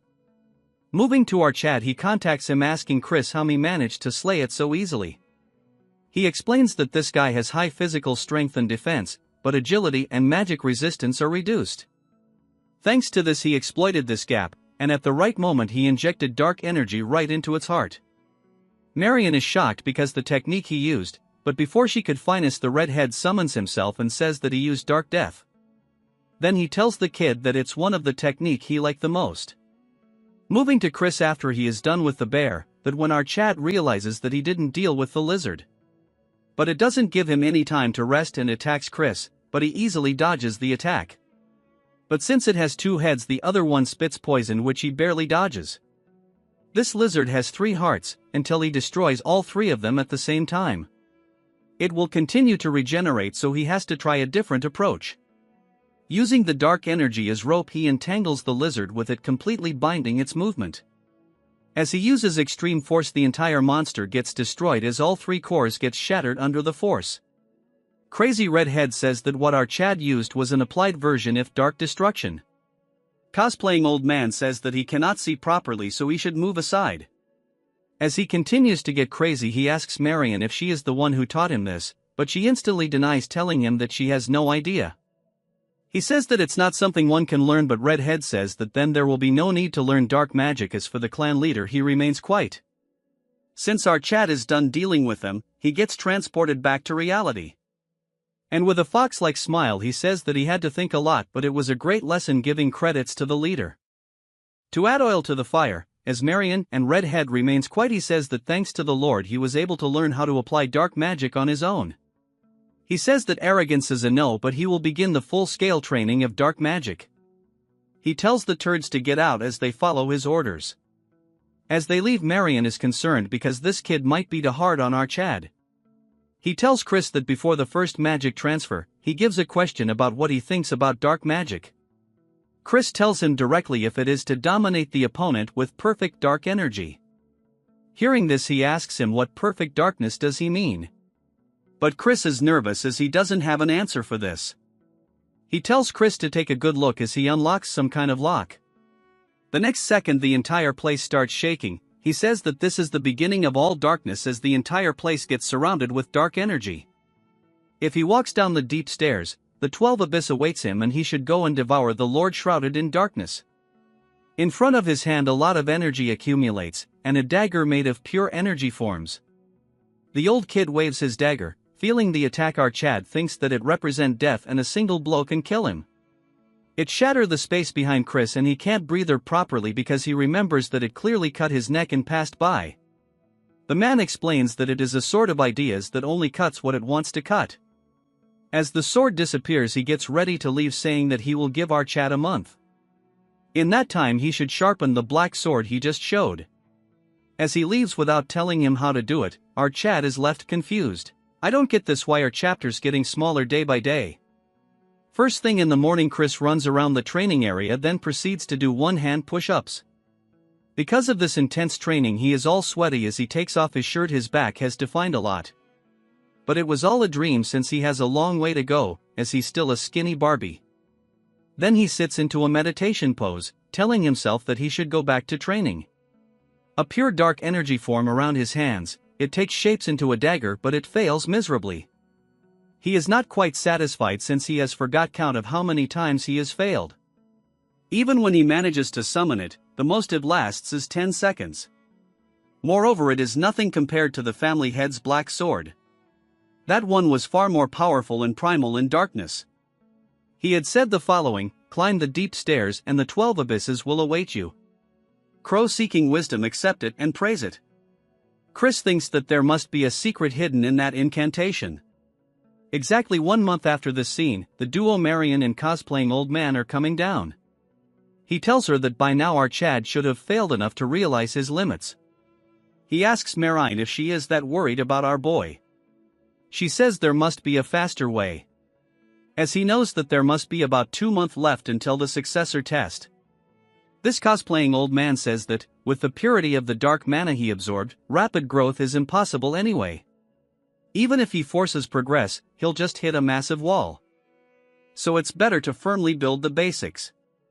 As they arrive and comes face to face with our Chad, he is extremely surprised. Because Chris had managed to manifest a dagger, as Chris tells him that he figured it was time for him to show up. As they are left shocked, Chris thanks the family head, telling him that it all because of him.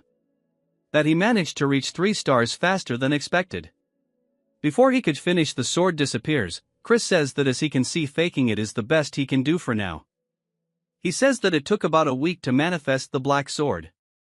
But to him it felt like a shell, the mysterious incantation he shared earlier. By 12 abysses, he meant the black sword must contain all attributes of mana. Hearing all this, the old man gets flabbergasted because it's the true black sword. Not only did he exceed his expectations, he even understood the full intent of the task. According to the clan leader, it usually takes a year just to manifest a basic black sword. And a lifetime isn't enough to comprehend 12 mana types and awaken the true black sword. Yet our Chad did all this in under a month. He really might be the lone hope found at the end of the cursed demonic path. This emotionless turd smiles, telling our Chad to be prepared as starting tomorrow. The teachings he will give him will not be easy. Instead of worrying, our Chad is just as confident as he says it's fine and trusts the family head. Since he is done with the first hurdle, he makes a cheeky face, thinking of raising a toast. He goes to the winery acting all crazy, jumping around left and right. He thinks he deserves a lucky break and he is drinking expensive liquor that he couldn't even dream of seeing before. He thinks it's better to drink this before Marie comes and take it away. Some calls for our Chad. Turning around, it's a pretty face telling our Chad that he is drinking in broad daylight like always. Our Chad wonders who this 3-star demon is. Judging by her eye color, she is not someone from the dark family. With a straight face he asks her if she knows him. Hearing this, she gets and her attendant gets shocked. She asks him what he means by this, then proceeds to get extremely angry, so much so that she slaps him with mana. Because of this, our Chad falls to the ground, and the attendant tells her to let go, since there is no need to get associated with trash like our boy. As she turns around, the old man from the exam is here taking the wine bottle. Chris is very angry, saying that she is rude all of a sudden, asking him who she is, and he says that she is Princess Marissa of the Venom clan. Hearing this, he turns into a fool because she might really be his fiancée, to be precise his former fiancée. Chris is in a tough spot after this because he might have caused a problem.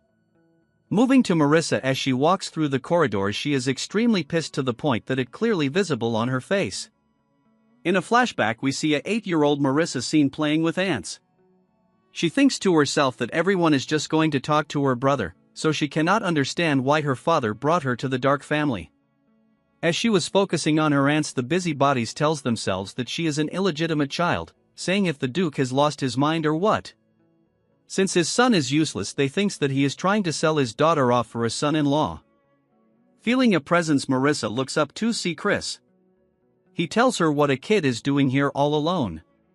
Seeing him for the first time, she got charmed. Guess our boy got the looks. She says that she is not a kid, but Marissa, hearing this, our Chad calls her by her name. Then he proceeds to introduce himself. Hearing this, she realizes that he is the son of Count Khazar. Chris tells her to not mind what the adults have to say, and suggests her to pay them back when she grows up. At first she is taken aback, then she says that she will become the strongest demon and crush anyone that looks down on her. This even woos the original Chris as he blushes, telling her that she has ambition, as she gets shocked that the spirit of a true dark family demon. He gets up saying that since she is going to be the strongest, he better stay on her good side. He puts his hand forward, calling her the future strongest demon lady, saying if she will give him the honor of showing him around the dark family state. Hearing this, her face turns completely red. Moving to the present, she is trying to forget all this, saying that all this in the past. Even if the engagement was arranged for the sake of peace between the two families, the future she once dreamed of that kept her awake at night, that version of her is gone now, as rumors of his bad behavior has reached her ears, as tears overflow her eyes. Then a second later she reaches the Patriarch's office as he welcomes her. She greets him and he says what is her purpose for coming here. She says that he should be aware that a relic has appeared in the neutral zone between two families. This ugly turd asks her what the Venom clan plans to do about it, since the last time they took the relic. So he asks him if he is planning to concede this time, but she says that won't do, asking the leader if he would do the same if he were in the same position. With some grace he says that what she is looking for is a fair competition. She says that each family will send a team and whoever finds it first keeps it. But the team should be limited to 10 demons, each 3-star or lower, to prevent direct conflict between their families. She is smart as she says that if they were to suffer heavy losses, only the enemy will benefit, especially with the current instability in the Four Kings domain. This tapping master taps his table and tells her that he accepts their terms. She is actually smart, so she doubts why he is agreeing to this so easily. He adds a condition that if the Venom clan break the agreement, then they will claim not only this relic but the one they took last time as well. She wants him to elaborate what he means, and he says things like using underhanded tricks or sabotaging their team, since traps and ambushes are her speciality. With a serious look she tells him that it won't happen and accepts their additional condition. The turd then asks if she is personally going to lead the Venom clan's exploration team. Hearing this, she says that is the plan, as he says that he is looking forward to see the might of the famed 10,000 Venom. She greets him saying that they will await the Dark Family's team on the day of the expedition. As she leaves, this turd remains quiet for a few seconds and then gets up, staring intensely at the chessboard. She takes the Black King and knocks down the White Queen. As the king stands tall, this malnourished turd says that for Marissa, a beautiful stage filled with screams set. 2 months have passed and the seasons have changed. And while Chris poured himself into training, many others also began to change their paths. Some grew conflicted over a love that had passed, while those who lost in competition were left behind. Meanwhile, the jealous sharpened their blades, and others began to act for the future to come. While a mysterious figure hides herself, others began to act for the future to come. Chris comes faces to face with the useless leader as he tells him to prove his worth. Taking opportunity of this, he summons his dark blade. Seeing this, his older brother's face has turned black. Seeing their expression, Chris thinks that his expression is priceless. Cosplaying old man told him to not show the actual black sword, or he might assign an even harder task for him, telling him to act all high and mighty just because he is a genius. In the present he is smirking, telling himself that he held back today like he was advised. But he is looking forward to see their shocked faces later on. The turd says that he will admit out Chad's achievements and assign him the second test. They will soon be dispatching demons to search for a relic that appeared in the neutral zone. Since the Venom clan is also participating, if he were to achieve merit there, he will acknowledge him as heir. Chris is surprised because it sounds a little too easy, so he asks him if he is doing this alone. He says that he will be joining the unit led by the second Princess Jupian. As this turd says that this mission was Roin's mission. As he is arrogant, he says that it is an opportunity beyond his standing, so he will treat it as an honor. Chris with a serious look says he will follow his orders. As he leaves, his turd brother asks his father that he is worried our Chad will earn more merit again. But he gets stopped as this turd tells him not be anxious since everything is going according to plan, telling him to be ready when the moment comes. As Chris comes out, he thinks to himself that he had expected to be sent to a life-threatening mission. But he has a bad feeling about this. As he recalls his word, he wonders what happened to the original Roin in the original timeline. Originally the one to be named successor this time wasn't Christian but Roin, but he never heard about him during the Great War. In the past, Chris was forced by his fox waifu to rush and pet her continuously. If he stops, he won't be telling her something, so he is forced to follow her wishes. She says that it was about the demon amulet incident, a relic conflict between the Dark family and the Venom family. It was an incident not widely known to the outside world. Even though the Dark family's squad was wiped out during the relic expedition, the Venom clan has suffered losses too, yet for some reason both sides kept it quiet. What matters is that this incident became the seed of disaster. She tells Chris that Nordian dies by the hand of his Somarki Rangham. If not for that, the bloodletting Demon King wouldn't have conquered the Dark family so easily. So the amulet incident accelerated the Age of Destruction. The annihilated Dark family squad, which means that instead of Roin being on the Fed list, it got replaced by our Chad. But without solid evidence, it is too risky to act. Currently he is only a 3-star, so he cannot do much. So it is best to be prepared, so he needs to head outside. Jupian tells our Chad to wait, asking him where he is going with an attitude. Chris tells her why does it matter to her where he is going. She says that she heard that he is joining the exploration team this time too. She doesn't like it, but he will be covering Roin's place. Hearing this, our Chad says that he won't have to do anything right away, insulting him more, saying that he is an idiot who wouldn't have done anything right away. Hearing insults about her brother, she throws her dagger at blazing speed. Chris clearly sees the movement of the dagger. With grace, he dodges the attack without even blinking. Seeing the graceful movement, she gets shocked. Chris says that was enough of a greeting. He says that since they cannot stand each other, so they should keep away from each other's sight. Without giving her a chance to speak, he says that he has matters to attend. As she takes back her blade, she is pissed because he managed to follow the movement with his eyes, yet he didn't dodge. He knew that she knew it on purpose, as she thinks that he might be more dangerous than she has thought. Since Chris has nothing to do, he roams around the city. He grabs himself a beer and chugs it down in a go. But before he could do it, the innkeeper moves it away from his mouth. He then goes to the gambling table and wins a lot of money. This pauper proceeds to run around with so many sticks of meat that the kid beside him gets depressed. Chris says that it has been long since he has a break and he can live his life just lazing around. As he continues to devour meat, he thinks some shop he is looking for must be around. But he will need to get rid of the pest following him first. He thinks it's a pain since they look like the people sent by that turd. All of a sudden a mysterious figure grabs onto, telling him to keep quiet. He looks at him to see a very pretty girl. Chris asks her who he is, and instead of answering this, she says that there is someone tailing her, but her men took care of them. Chris wonders how it can be reassuring as she gagged him and dragged him here. He asks her who she is, and she says something like the Four Kings Dominion. Hearing this, Chris gets shocked. She says that she is someone trying to stop the unrest spreading in the Dominion. They should move somewhere else, as she asks him if he will join her. Chris keeps quiet for a second, then proceeds to tell her to lead the way.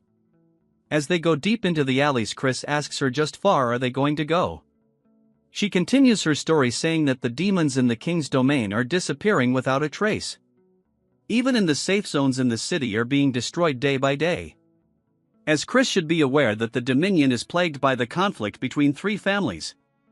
It a place ruled by feet, and the family head couldn't care less about the lives of ordinary demons.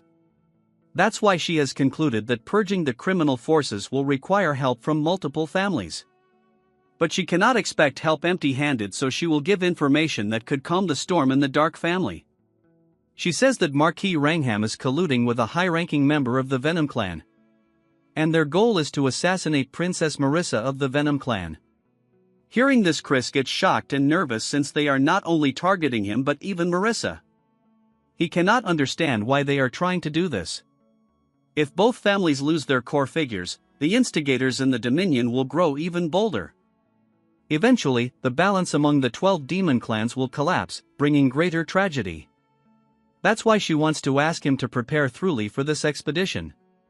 As she reveals her face with zeal in her face, she says she hopes he will become the Dark family's successor and stand against those who threaten peace. Chris is confused since she is even aware of the Relic expedition, and praises their intel for finding it out. Chris with a straight face asks her why he should trust her since she has no proof. If she wants to cooperate, she has to put something on the line. She gets flabbergasted for a second, but Chris is intentionally asking her to buzz off if there is no collateral. She tells him to wait and pulls something out from her robe. Seeing this, he gets shocked to the point he gets quiet. As he bids her farewell, she turns around as well and a figure emerges from his shadow, as she tells it why she cannot show her true self to Chris. A demonic figure says that it's for her own sake, because if Chris ends up in danger and drops her information, it will only make things worse. As she starts transforming, she tells him that she will watch from the sidelines for now, and she goes by the name Idrin. Moving back to Chris, he walks normally but then starts laughing like crazy. Because she have him a VIP card, which is exactly what he was looking for. The Dark Auction House, a secret method of dealing in smuggled relics and rare creatures. Only nobles or verified rich buyer are issued entry cards. Back then none of the hero party had a card, so it was very hard to enter this place. The card states the name Ria de Wolfman, which is a he never heard before. He remembers about what happened earlier, but it's too early to trust him. So it better for him to prepare a bit more for the expedition. Chris tells a man that he wants to send a carrier pigeon. The man tells him to write him a message and send it. Chris writes something that is unreadable for us as a cute owl flies, while Chris sees it leave. He tells himself that this is done, now he has to pay a visit to some guy, Sue at his Barbie outfit. Our new Chad, after turning into this masked dandy, goes to the black market. But he gets stopped as a nobody says that there isn't a place for someone like him, so he should get lost. Since Chris doesn't want to talk rubbish, he shows his card, saying if he will say this even after showing this. After seeing the card, he gets baffled but gains his composure, saying that he apologizes and he will show him the way. After going inside, the entire place is filled with luxurious items. Amidst this, our Chad is busy collecting aura points. The attendant gets shocked welcoming him, asking if he really is Ria de Wolfman. Chris the retard says that yes, he is Ria de Wolfman for today, and if there is a problem. Even this guy won't believe it since his voice sounds fake. Moreover, it's the voice of a dude, but since he cannot do much, he says never mind. He gets back to reality when Chris asks him if he can escort him to the branch manager. He stands at his place shockingly, but after hearing this, Chris goes around flaunting his card, asking him if H didn't hear him to go and bring the branch manager. After seating him into a luxurious room, the man rushes outside telling him that he will bring him right away. Looking around the room, he says that everything is top-notch, which is expected of the Rudolph Merchant Guild. The Rudolph Guild is a massive guild that even rivals the Union's Deer Guild, so influential that they run entire black markets, controlling all nearby trade routes in the Dark Empire, and there is a saying that if Rudolph can't get it, no one can. As a new femboy wearing flashy clothes enter the scene, he introduces himself as Rubid, the branch manager of this auction house, and the head of the Rudolph Guild. As he takes a seat, he asks Chris if there is something he is looking for. Our Chad takes off his mask, and tells him to bring Rowena to him. Hearing this, he gets surprised. Then asks him what he means. Hearing this, Chris asks him if Ed doesn't know Rowena. Acting like a fool, he says that she is the guild master of the Deer Guild. But even they cannot summon a guild master of the Union on demand. Chris makes a villainous face, telling him that can't be right, Since she is standing right here, hearing these words, this femboy has gone dead silent. Then tries to act dumb, asking Chris what he is talking about. But he gets hit on the spot as Chris says the relic must be working too well. Then says that they will be seeing each other often, so he better drop the act. Since he has no other way, he takes of the relic, and instantly his body starts glowing, and this femboy herself is Rowena. She asks him how he knows about this, and Chris continues to smile like a psycho. In his past life he messed up a lot and she took his money. But last year he paid her back several times over. In the present he says that she should be ashamed to use such trash relic as the head of the Rudolph Guild. And this disguise is sloopy at best. Hearing Chris's words, she thinks it should be like this. In reality this pauper is bluffing since he cannot see through the relic's effects. Then Chris proceeds to roast her, saying that her face might be too big to cover it properly. This offends her, saying it's not okay, just look at her face. She tells him he is not good either, since he is not Rhea de Wolfman either. And he has been getting a bit of a reputation in the Dark Empire lately. There's lots of talk about your refined style and whatnot, but judging by this behavior, you're not quite there yet. Using a stolen identity to enter a members only business. He cannot have complaints if she kick him out. Chris gets pissed, telling her who is threatening who, as he asks her why he should spread rumors about how a union's rat is doing business in the Dark Empire. Hearing this, she has no choice, so he asks him what is it that he wants from her. After a while this Mario gets out like he has achieved something. In reality he has sucked little Shoddy dry. Chris thinks he has gotten just enough from her. She thinks it was straight up blackmail, but Chris says it will save the world, so Shu should be grateful. Of course this won't drastically boost their power. But among them Random's plan, we might be able to counter a couple them. In some other place some turds are practicing. As Chris was walking away, the busybody stops him, saying what he is doing, wandering off too. They are deploying in 2 days, so he should come join training. Chris says he has goofed of all day and now he is tired. And he plans to be as useless as Royne, so why should he bother training? As he bids them farewell, the redhead becomes pissed, but since this girl is smart she tell him to leave Chris be. As if he can do anything to our Chad, look at his face. As she tells him he is not worth the opportunity, but in her mind she wonder why he doesn't want to earn merit. It will be his loss, but she cannot understand why he is acting stupid. This part starts with Chris as he is with, and these two are currently staring at some plants. She asks our Chad what he will do with these, and Chris tells her that it is none of his business, all while he stares at the herbs. Then she drops a wooden case and opening it reveals an elegant looking fan, telling Chris he is not really in a position to be picky these days. As Reyna was about to take her leave, she tells Chris that she is not aware of what he is plotting, but her identity will stay secret. Chris tells her that he will see her soon. Hearing this, he says that she would rather not see him again. With a cold tone he calls Reyna by both her names and says that a war might break down. Hearing this, she instantly turns around, as Chris says that she is someone who travels between the Union and the Dark Empire. So she should be aware of how unstable the situation is, and if a war was to break out the routes will close. And she will have to cut of either the Union or the Empire, which means her profit will be cut in half. She says what he is saying is a leap of faith and not some children's game. But Chris's words instantly shuts her off, telling her that considering the rumors out of the Dominion lately, it's not total nonsense.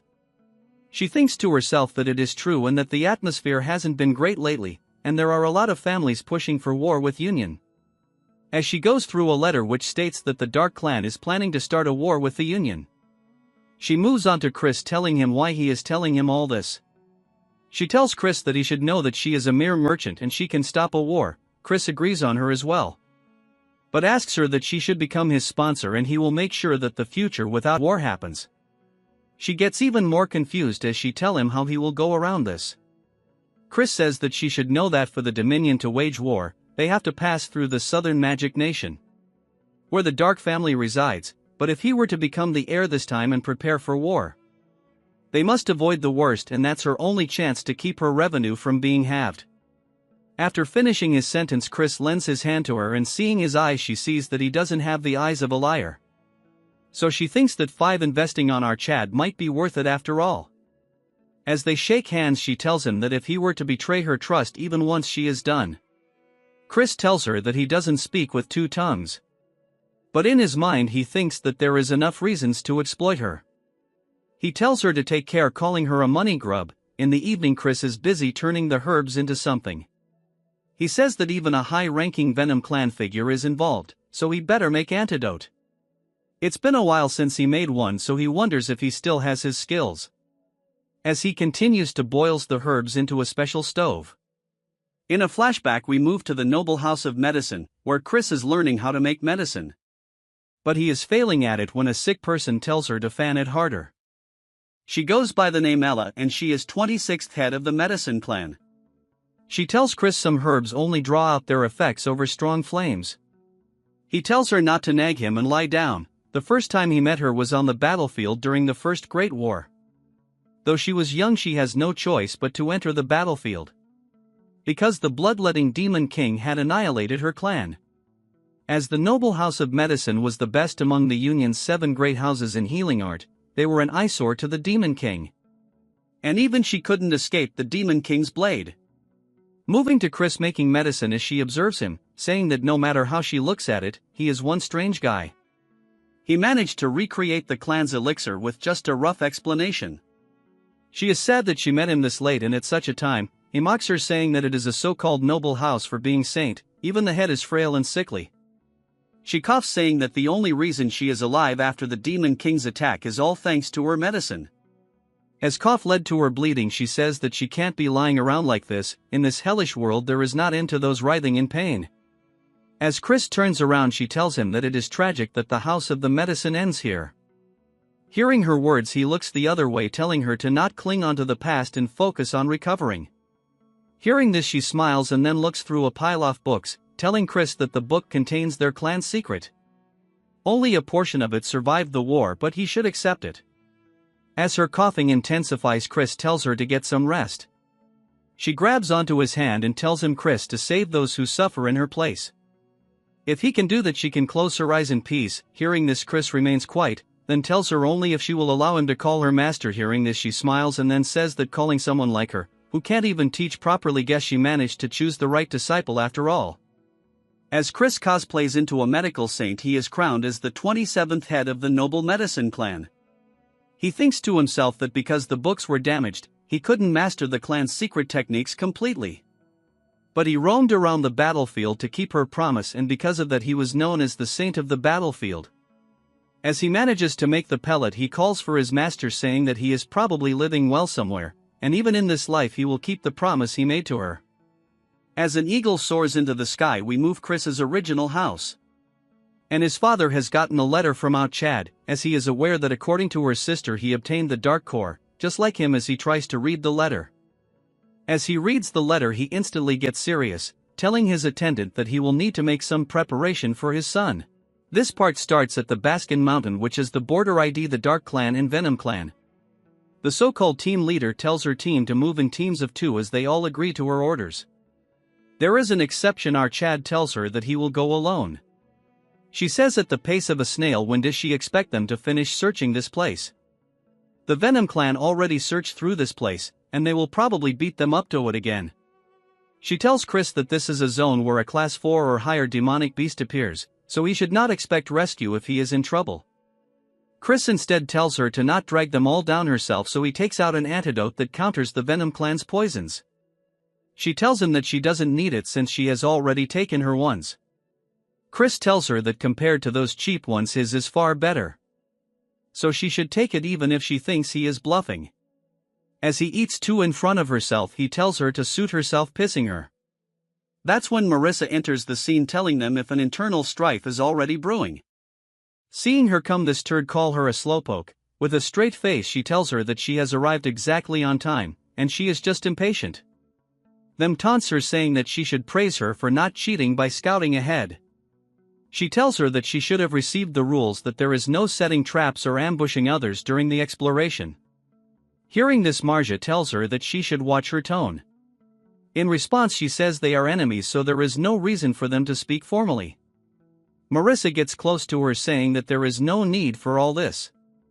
She orders all the Dark members to move out. As for Marissa, she tells them to start exploration and check their commuters before proceeding. Chris drops something and tells them that he is taking his leave. Eve gets shocked when she sees that Chris ditched his commuter and left. Our Chad roams around the place hunting monster. In his past life he roamed the demon lands endlessly, so now he can distinguish beast habits with his eyes closed. For class 4 beasts he will need to go much deeper in. That's when he think if her third cousin was worried about him. But he denies, saying that she seems like someone who wouldn't bleed even if stabbed. Besides that, he thinks that the Marquis schemes have already begun, yet it seems like there aren't any assassins lurking yet. But first he will need to find the lyrics. He turns around to see some movement, and it's none other than Marissa. There is an awkward silence between them, and Chris thinks to himself that he ended up moving along the Venom clan's route. He apologizes to her, saying that they have gotten their paths mixed, so he will head the other way. Marissa in a shy tone tells him to be careful, but he is nervous. All of a sudden a thought floods his mind. Their main goal was to harm Marissa, and he wonders who is high enough in the Venom clan willing to sacrifice Marissa. So this turd tells her that he is curious about something, and she asks him what it is that she wants. Then proceeds to ask her that she is an illegitimate daughter, further asking her if she is hated at home. Hearing this, she thinks that he really is the worst of the worst. Chris didn't mean to say it like that way, but T blurted out. Even in his past life he was not treated as a person at home, so he definitely crossed the line. He tells her if she sounded rude he apologizes, but something grazes him. He gets shocked when he sees her attack, as she tells him to apologize properly while tears drips from her eyes. Chris is shocked by her reaction, and according to how mad she has gotten, it doesn't seem like a family feud, so he needs to find the one behind this scheme to learn their real motive. But until then she is going to remain in danger, even if she joins the Venom clan expeditions, so it's unclear if she will survive. For now, until reinforcements arrive, all they have to do is just buy time. Chris tells her that she is breaking the rules right now. She cannot understand what he means, and Chris says even the tree proves it. She struck first, which means the Dark Clan gets to keep the lyric. She disagrees, saying that for insulting her family and considering the disgrace she has to endure because of the broken engagement. As she takes out more bottles of poison, she says that it is self-defense. She throws multiple bottles towards him, causing Chris to fall to the ground. As the poison floods his entire body, she asks him how her blue bloom is reacting. She says that with one signal she can make it explode and all poison will rush through his veins. So he should apologizes to her right now. She throws in a few more bottles and it becomes foggy, yet a hand summons itself. As our Riz god grabs onto her and looks her right in the eye, saying that he surely cannot do that. As a blue aura radiates from Chris, he grabs onto her and tells Marissa that they don't call her the little Venom Witch for nothing. As she is still surprised, he tells her that he heard that it hurts like hell when it's detoxified. As she pulls away her hand, she tells him it is not possible because only she has the antidote for this poison. Chris says that if she has heard of the Divine Healer clan, taking inspiration from them, and whipped something up himself. As he was trying to name his pill, she asks Chris what she is even saying. Before she could say anything more, she gets knocked out, and as she loses conscious, our Riz Lord grabs onto her and tells her to rest and he will definitely save her. Although she managed to collect aura, our Chad ruined it as he tied her to tree. Then he proceeds to take her communicating amulet and using it he commands her team something. As we shift to them, the message they receive, it's shocking as after reading it they get puzzled. The message orders them to scout the cliffs, which is the opposite side of their current location. Moving to Chris, he is happy, cheering that now he won't have to run into turds from the Venom clan. In the huge terrain a figure is rushing with great speed, and it is none other than our Chad. He says that items imbued with the power of demon or constellations either have been hidden for ages, or they have newly fallen fro heavens. It is as they are daring the lowly creatures of earth to make use of them. The relic that was discovered this time was probably the Twilight Amulet. According to his yet-to-appear fox waifu, this artifact was neglected due to uncertain powers, until the Marquis figured out how to use it after 2 years of research. And because of it, the cosplaying old man got killed. In this life he cannot allow this to even slightly delay the world's destruction. That when he notices something and decides to slow down, dropping from the tree. Then he proceeds to check his surrounding and notice one of the leaves damaged. That is when he notices footprints in the demon zone where no one is supposed to live. Since relic cannot grow legs, it seems that someone got here before our Chad. As he is currently using invisibility, he overhears the three people and the one in the center is cursing someone by calling them worms. Chris analyzes that the one in the middle is from the Venom clan, and he is a 4-star at that. As for the women, she is maybe around 5-star. The mysterious man on the other hand doesn't have Venom clan energy, moreover all his core's murky. This new turd curses Marissa, saying that she is behind all this trouble, and it would be better if she just dropped dead. Judging from how he talks, it is probably a direct heir of the Venom clan. And all this is probably about the succession war, as the rogue turd says if he should wipe all the pest, in this case he means all participants. The so-called heir says that it would be better since they agreed to hand over the relic. As one of them wonders what might be in the box, the kid says that it's none of their business since it will go to Marquis Langham. And all they have to do is to take care of Marissa, so he commands them to take care of the ants and they follow his commands, leaving the scene immediately. Chris realizes that now only the dumbest looking is left, and he could probably take him head on since he is a 4-star, but there is no need to go through trouble. As Chris tries to figure out a way to steal the relic without causing a ruckus. That when he spots some monkey and gives off a wicked smile. As the turd was yawning, a huge load of turd floods his head. That when he realizes that he has been hit by actual turd, and all this is done by the group of monkey. In reality, Chris used his dark energy to influence them, causing them to fight each other. As they both monkeys are busy fighting, Chris takes the opportunity to grab the box, but since he is not normal, he plans out a prank. He takes out a unique pendant, and never though he would use it, as it is a summoning stone he got gifted that can store beasts up to grade 4. As he uses the artifact, a small spatial rift forms, and putting his hand inside it he takes out another box that looks the same.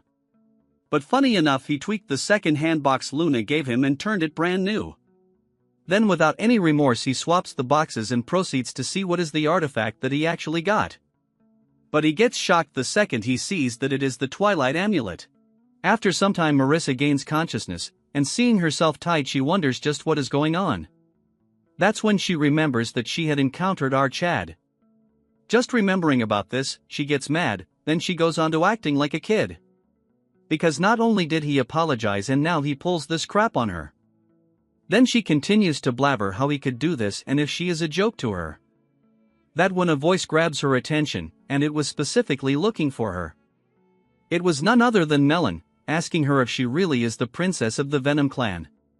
Seeing her, Marissa asks who she really is, then the scene shifts to another place, where Jupian looks at the antidote she has brought. Seeing her actions, one of the guard asks why she gave another pill to Chris. Even she wonders why did she bother trusting him. A member tells her that she has checked this side and it is all clear. She asks her assistant if the far side is still being searched. He agrees, saying that they are coming this way, yet he wonders if Chris will be alright, and Jupian starts creating scenarios in her mind. But she is confused since he took off on his own accord, so what can he expect her to do? That's when a voice grabs her attention, saying that they have found the relic. As he hands her the box, she says that it took longer than they had anticipated. Nonetheless, they beat the Venom clan to it. Since the mission is complete, she orders everyone to regroup at Lunkus Canyon. As the group continues to move the relic first, one of them tell her that they found the relic doesn't mean they beat the Venom clan.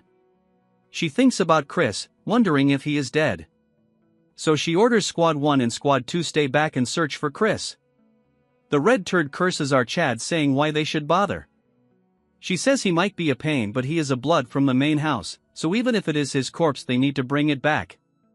As they were about to commence, a huge explosion occurs in one of the mountains. Moreover, the ones behind them also come down simultaneously. One of them wonders what is happening as all of them have been blocked. Jupian tells everyone to stay alert since they are currently under attack. That's when blue flowers cover their body. From above, some cloaked figures keep an eye on them. As they collapse on the ground, the figure says that is over, since she used the blue flower, which is Marissa's ultimate poison. She stole it from her lab, so no one other than her will be suspected. As she gets down, she thinks that although it is risky to do this near the Dark Clan's outpost, she wants to wipe them all, of which is the best option. The next part is to plant the relic in Marissa's lab since she is done here. All of a sudden a dagger flies towards her with immense speed, which she dodges easily. Then she takes out a poison-laced weapon, saying that she has no choice but to kill her. And even mocks Jupian that even if she was healthy she was not much of a challenge. Jupian tells herself that this turd is at least a 5-star demon. And she cannot believe that Marissa would stab them in their back like this. The rogue turd says that she will end this fast and charges towards her. But she has to move aside at the last moment because of needles aimed towards her. It's Marissa that stopped her, accompanied by Melon. She cannot understand how she got here, since she ordered her mole to guide her to the canyons. Looking at Melon, she is nervous because she is the vice-captain of the Black Swamps Knights. Melon praises Marissa, saying that she was pretty fast. Hearing this, she tells him to keep quiet since they are not close. Then she confronts the veiled woman, telling her that she has guts to try and frame her. She asks her to reveal herself, and all she replies is to tell her to know her place. Waving her hand, she summons her back up, and Melon says that currently they have 2 3-star and 1 5-star, which clearly outnumber the. Jupian comes to the conclusion that whoever did this knew the expedition lacked high-level fighters. At this rate, all of them will end up dying. From the top of the cliff, a voice tells them that seeing them here is a crazy coincidence. Looking carefully, Jupian and Marissa are both shocked because it's Chris, who is making a face as if everything is going their way. Chris comes to the conclusion that from how things are now, they must have really missed him. Jupian bluntly disagrees, and Marissa says that they need to talk later. The cloaked retard says that it's all touching and emotional before he dies, telling them if they think they stand a chance just cause one weakling showed up. Marissa thinks to herself that as much as she want to deny it, what she said are facts. Once someone reaches 5 stars, their whole being begins to change like shedding skin. Even the 4 of them combined would not be able to take her down.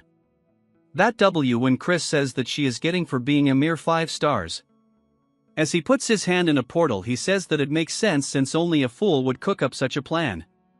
Chris calls for all of them and tells them to catch, throwing in 3 artifacts. Although Jupian and Melon were there once, Marissa is in shock because of her one looks. Seeing the look on her face, Chris asks her if she doesn't want them, and from her face it's clear she doesn't want it. But she gets shocked when she sees Jupian going crazy because she is overflowing with mana. She barks about how she feels overpowered and whatnot, but Chris thinks that he didn't hand something very scary though. Melon got the best among them, but to trigger her one is different. As we move to a flashback, we see that Chris sent a note just for her. It states that there are people targeting the expedition, so he has prepared a relic for her. And even orders her to help Marissa and her team along with the activation method required to activate her relic. One of them asks where he even found this stuff, and he says that he has a sucker finger wrapped around his finger. He says that he needs to run now. Hearing this, Melon says that Chris has promised they will duel later once this is over. Chris agrees, then tells them not to die, bidding them goodbye. Marissa asks him if he is not going to fight with them, but taking a second look, she is surprised that he is nowhere to be seen. As he was about to curse his, Jupian says that he probably has a plan, and she got that feeling too. Seeing her glowing face, Marissa wonders why she is defending him. Moreover, she has a dreamy look in her eyes. The arrogant turd says that a few toys won't harm her, as she releases a wave of poison energy. Jupian is tensed since she released black steel chi. It is a destructive force only those who have reached 5 stars can wield. As Melon points her swords towards them, she says that Chris previously told her that star ranks don't determine the outcome, and the arrogant get destroyed because of their arrogance. Jupian also agrees, saying that these guys who relies on strength only, she always wanted to crush them with raw power. Melon tells them to follow her as she will lead the charge. Jupian tells Marissa to get going, but she is still shocked over her relic. But out of option, she wears the frog-shaped headband ready to fight. Jupian on the other hand throws a bet about who will take out their opponent first. Melon says that she will be fighting the cloaked turd. Hearing their conversation, she gets pissed, throwing poison needles, which Melon easily blocks. But because of her greater mana, she easily gets behind her and launches strike that overpowers her. She thinks it's not bad and creates distance, launching more attacks that eventually injure her. Then this turd proceeds to roast her, saying that she is nothing but a bug, and the Black Swamp Knight are all trash. Melon, although nervous, tells her that if she really is 5 stars, since it felt like a tickle. This pisses her off, and as she charges towards her, she grabs onto her face, releasing a curse right at her face. She cannot understand how a 4-star curse is affecting her. Melon says that the artifact doesn't only boost her strength but also amplifies curse power with her blood. As she is frozen in place, she realizes that Melon took the hit on purpose. Before she gets any more screen time, Melon finishes her off. Seeing her fall, her subordinates look towards her. In that short time, Jupian has subdued her opponent as well. Moving to some other place, our troll is calling for the other 5 stars, saying if he is planning a sneak attack or something. Then taunts him, but saying if he's scared of him. Hearing this, the figure comes out and Chris is happy to finally get a sight of him.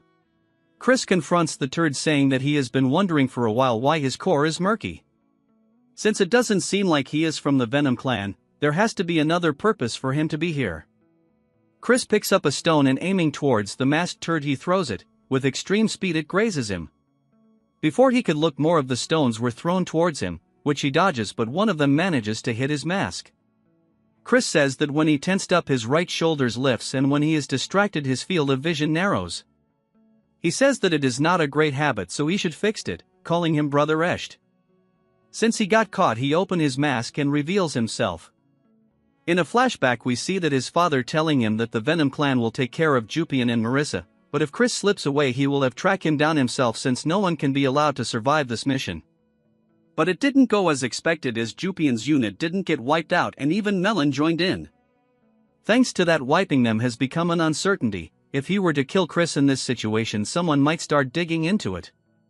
Since he was not at the estate and he won't be able to avoid suspicions, which means even his father will get dragged onto this.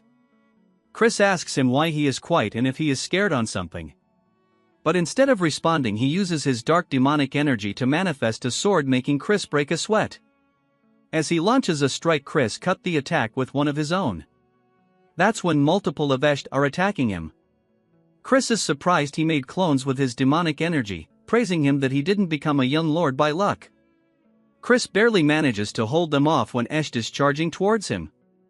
Chris thinks he might be using an illusion to land a sneak attack, and Chris knew something like this would happen. As Chris charged towards him, but as they exchange blows, Chris is baffled that even this was an illusion. Behind his back, the real turd is ready to land a significant strike. As the attack lands, it clouds the entire area because of the rubble. As he cuts our Chad, the entire struck area has been split in half. But hearing our Chad voice, he gets surprised, but looking at our Chad, he is in a loss of words since Chris summoned the true black sword. Using it, Chris launches a simple attack, but it was so strong that Esht used 3 layers of dark energy. Yet it cracked down, seriously injuring him. On the ground, he is pissed by the fact that he is being humiliated by a brat from the Branch family. Chris tells him to accept defeat quietly, and then he will keep all of this to himself. And he will keep the incident to himself, as the Marquis would be troubled, and fighting among families is not the best idea. Hearing this, he gets surprised, then he realizes that Chris was aware of the entire plan, so he must kill him to prevent this, but it is not possible. So he will have no choice but to try another time. Esht acting thanks Chris for saving his reputation, but as they hold hands, Chris's grip tightens, and he realizes it's a clash of demonic energies. Before he could try anything using his superior demonic energy, he crushes his core, seriously injuring him, telling him that it was fake. Since Chris is done playing with this toy, he runs towards his party, saying he used more time than he had thought. He wonders that they have been fighting for a while. That's when a voice calls for his name. It's our 3 JoJo waifus coming towards him. Just look at their faces. Seeing their reaction, Chris has turned into twerp. Chris tells them to not come any closer since it's overwhelming. Hearing this, Marissa shouts, saying that it because of the artifact he gave her. Melon says that they have completed his orders. Hearing this, he asks her what they happened to the poison masters. She says that they died and turned into ash shortly after, so there probably is no evidence left behind. Marissa had something to say, but she decides to keep quiet. Jupian speaks, telling Chris where he came from, and Chris says that he was just scouting around. Then lies that a noble like him should not join battles anyway. So Marissa says why she would come back injured then. She asks him if there were more traitors from the Venom clan. Hearing this, he gets taken aback, avoiding the question, telling him to retreat already. Chris thinks to himself that he took care if UT a bit farther on purpose. By now all of them should have come to their sense and run off, or their subordinates came to retrieve them. He really meant it when he said he would keep quiet about this, since making a big deal would only provoke the Marquis. He has the stolen insignia of the constellation along with 3 survivors. Which is more than enough. After a week, Chris is lying on his table full of food, and because of what had happened, the Venom clan was at fault and got into a tight spot. It was settled with mutual agreement. The main reason it ended that way is because they knew he was aware of Ashid and Marquis Langham's involvement. This, however, is still better than his past life where everyone got slaughtered. And Duke Wham didn't have to hand over the demon's amulet to Marquis Langham either. Melon returned to the Dark Clan side as soon as she left the canyon. Marissa promised to stay silent about Melon's involvement and left. Moving to the present, and Marissa is here trying to feed our Chad, yet Chris denies, saying his whole body is aching. She says hearing him in pain hurts her heart. She then daydreams saying that no matter what happens she will feed him and even dress him up, just hearing he creeps out saying that her heart beating a while ago. She goes crazy saying that it is not possible since whenever he sees him, her heart beats fiercely. And to prove it she vibrates her whole body. Then she gets a whole spoon trying to feed this adult child, but he wants to eat alone. But she just won't understand anything and shoves it into his face, saying that he needs a balanced diet to remain healthy. Jupian is sitting across not saying a word while Maria says that this food is filled with her love. Since she remains quiet, Chris asks her just how long she plans on visiting, since she herself is into recovered. She says she will leave once she is done monitoring his condition a bit more. She turns red saying that she is the one that is on charge. Maria says that this will give him indigestion, then goes full Karen saying she has a lot of guts flirting with him. Then she tries to scare her away saying if she should bring him something to drink, offering her some blood juice, but she says that she doesn't like it and prefers if scallops juice.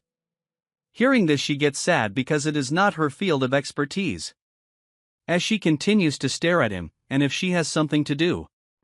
She says that she hates him and will crush him one day. Hearing this he makes faces saying that he affirms him get ahead. But she gets all red thanking him for saving her. This shock our Chad. So he tells her to repeat herself since he couldn't hear anything. This pisses her off as she says that it's fine if he didn't, she just acknowledged what he did. With a serious tone she says that his smile will fade, since the Marquis has promised, so he will officially named a noble son soon. Once he becomes one, things will be different. What she means is that he better be prepared. Even Chris knows it, that until now he was not worth trampling, but the moment he becomes the heir they will all come after him. Once Ashid recovers his core he will come back, and so will the first princess who is hiding a secret. The youngest and the third son, the berserker, and even the mad prince will be after him, so it won't be like before. And he also wonders if Jupian would be part of that. Then she asks Chris if she is that pretty. Hearing this he doesn't know where she got it from out of nowhere. Since he won't reply she says that she will take her leave. As she leaves, he breathes a sigh of relief saying that he needs to relax and have bite. When another voice bother him, but it is none other than our waifu Marissa. As Chris looks towards her with a shocked face, Marissa asks him if he is doing well. He remains quiet and tells her that he is almost healed. As there is an awkward silence Chris wonders why she is here again, wondering if she is here because he tied her up. He is surprised when she tells him that her father wants to see him. Her father is Duke Wham, the head of the Poison Clan and one of the only 8-star demon lords. Wondering why someone of his stature would like to meet him.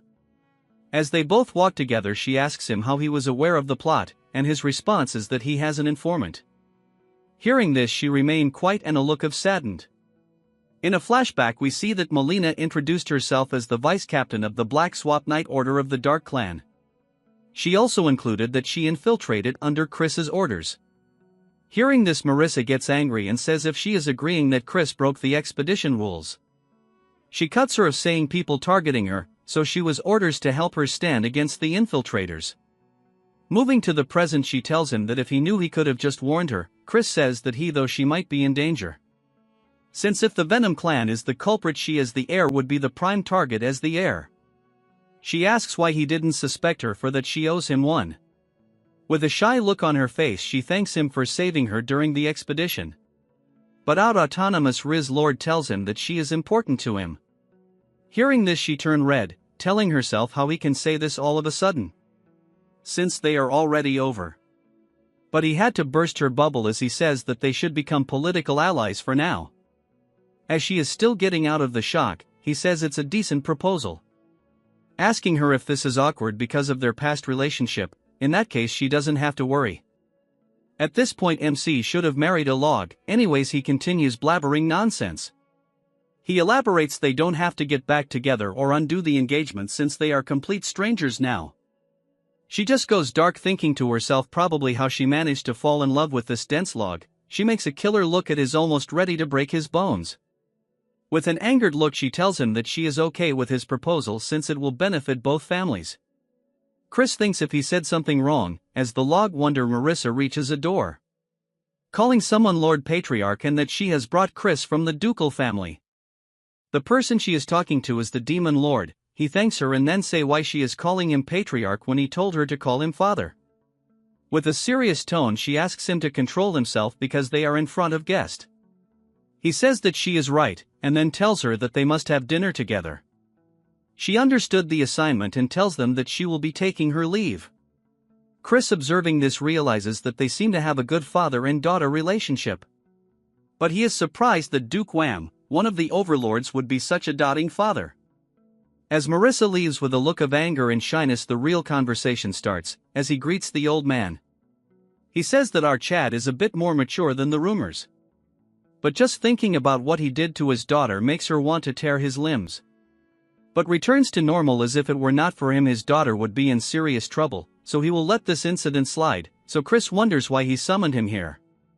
He asks him what his connection is with the medicine clan, since he told her he bought medicine from the auction. Since they always monitor the medicinal ingredients sold at the black market auction. But recently the medicinal clan has not made any moves. Hearing this Chris thinks for a while then admits that he made it since he is a genius. Hearing this old man makes a face, saying that to make an antidote he will need to know everything about the poison to make an antidote. Chris says that a genius can understand all this by just reading books. Hearing this Duke Wham is intrigued since he has not committed a crime he cannot interrogate him. Chris is relieved that the misunderstandings is cleared, but he has one more thing to discuss.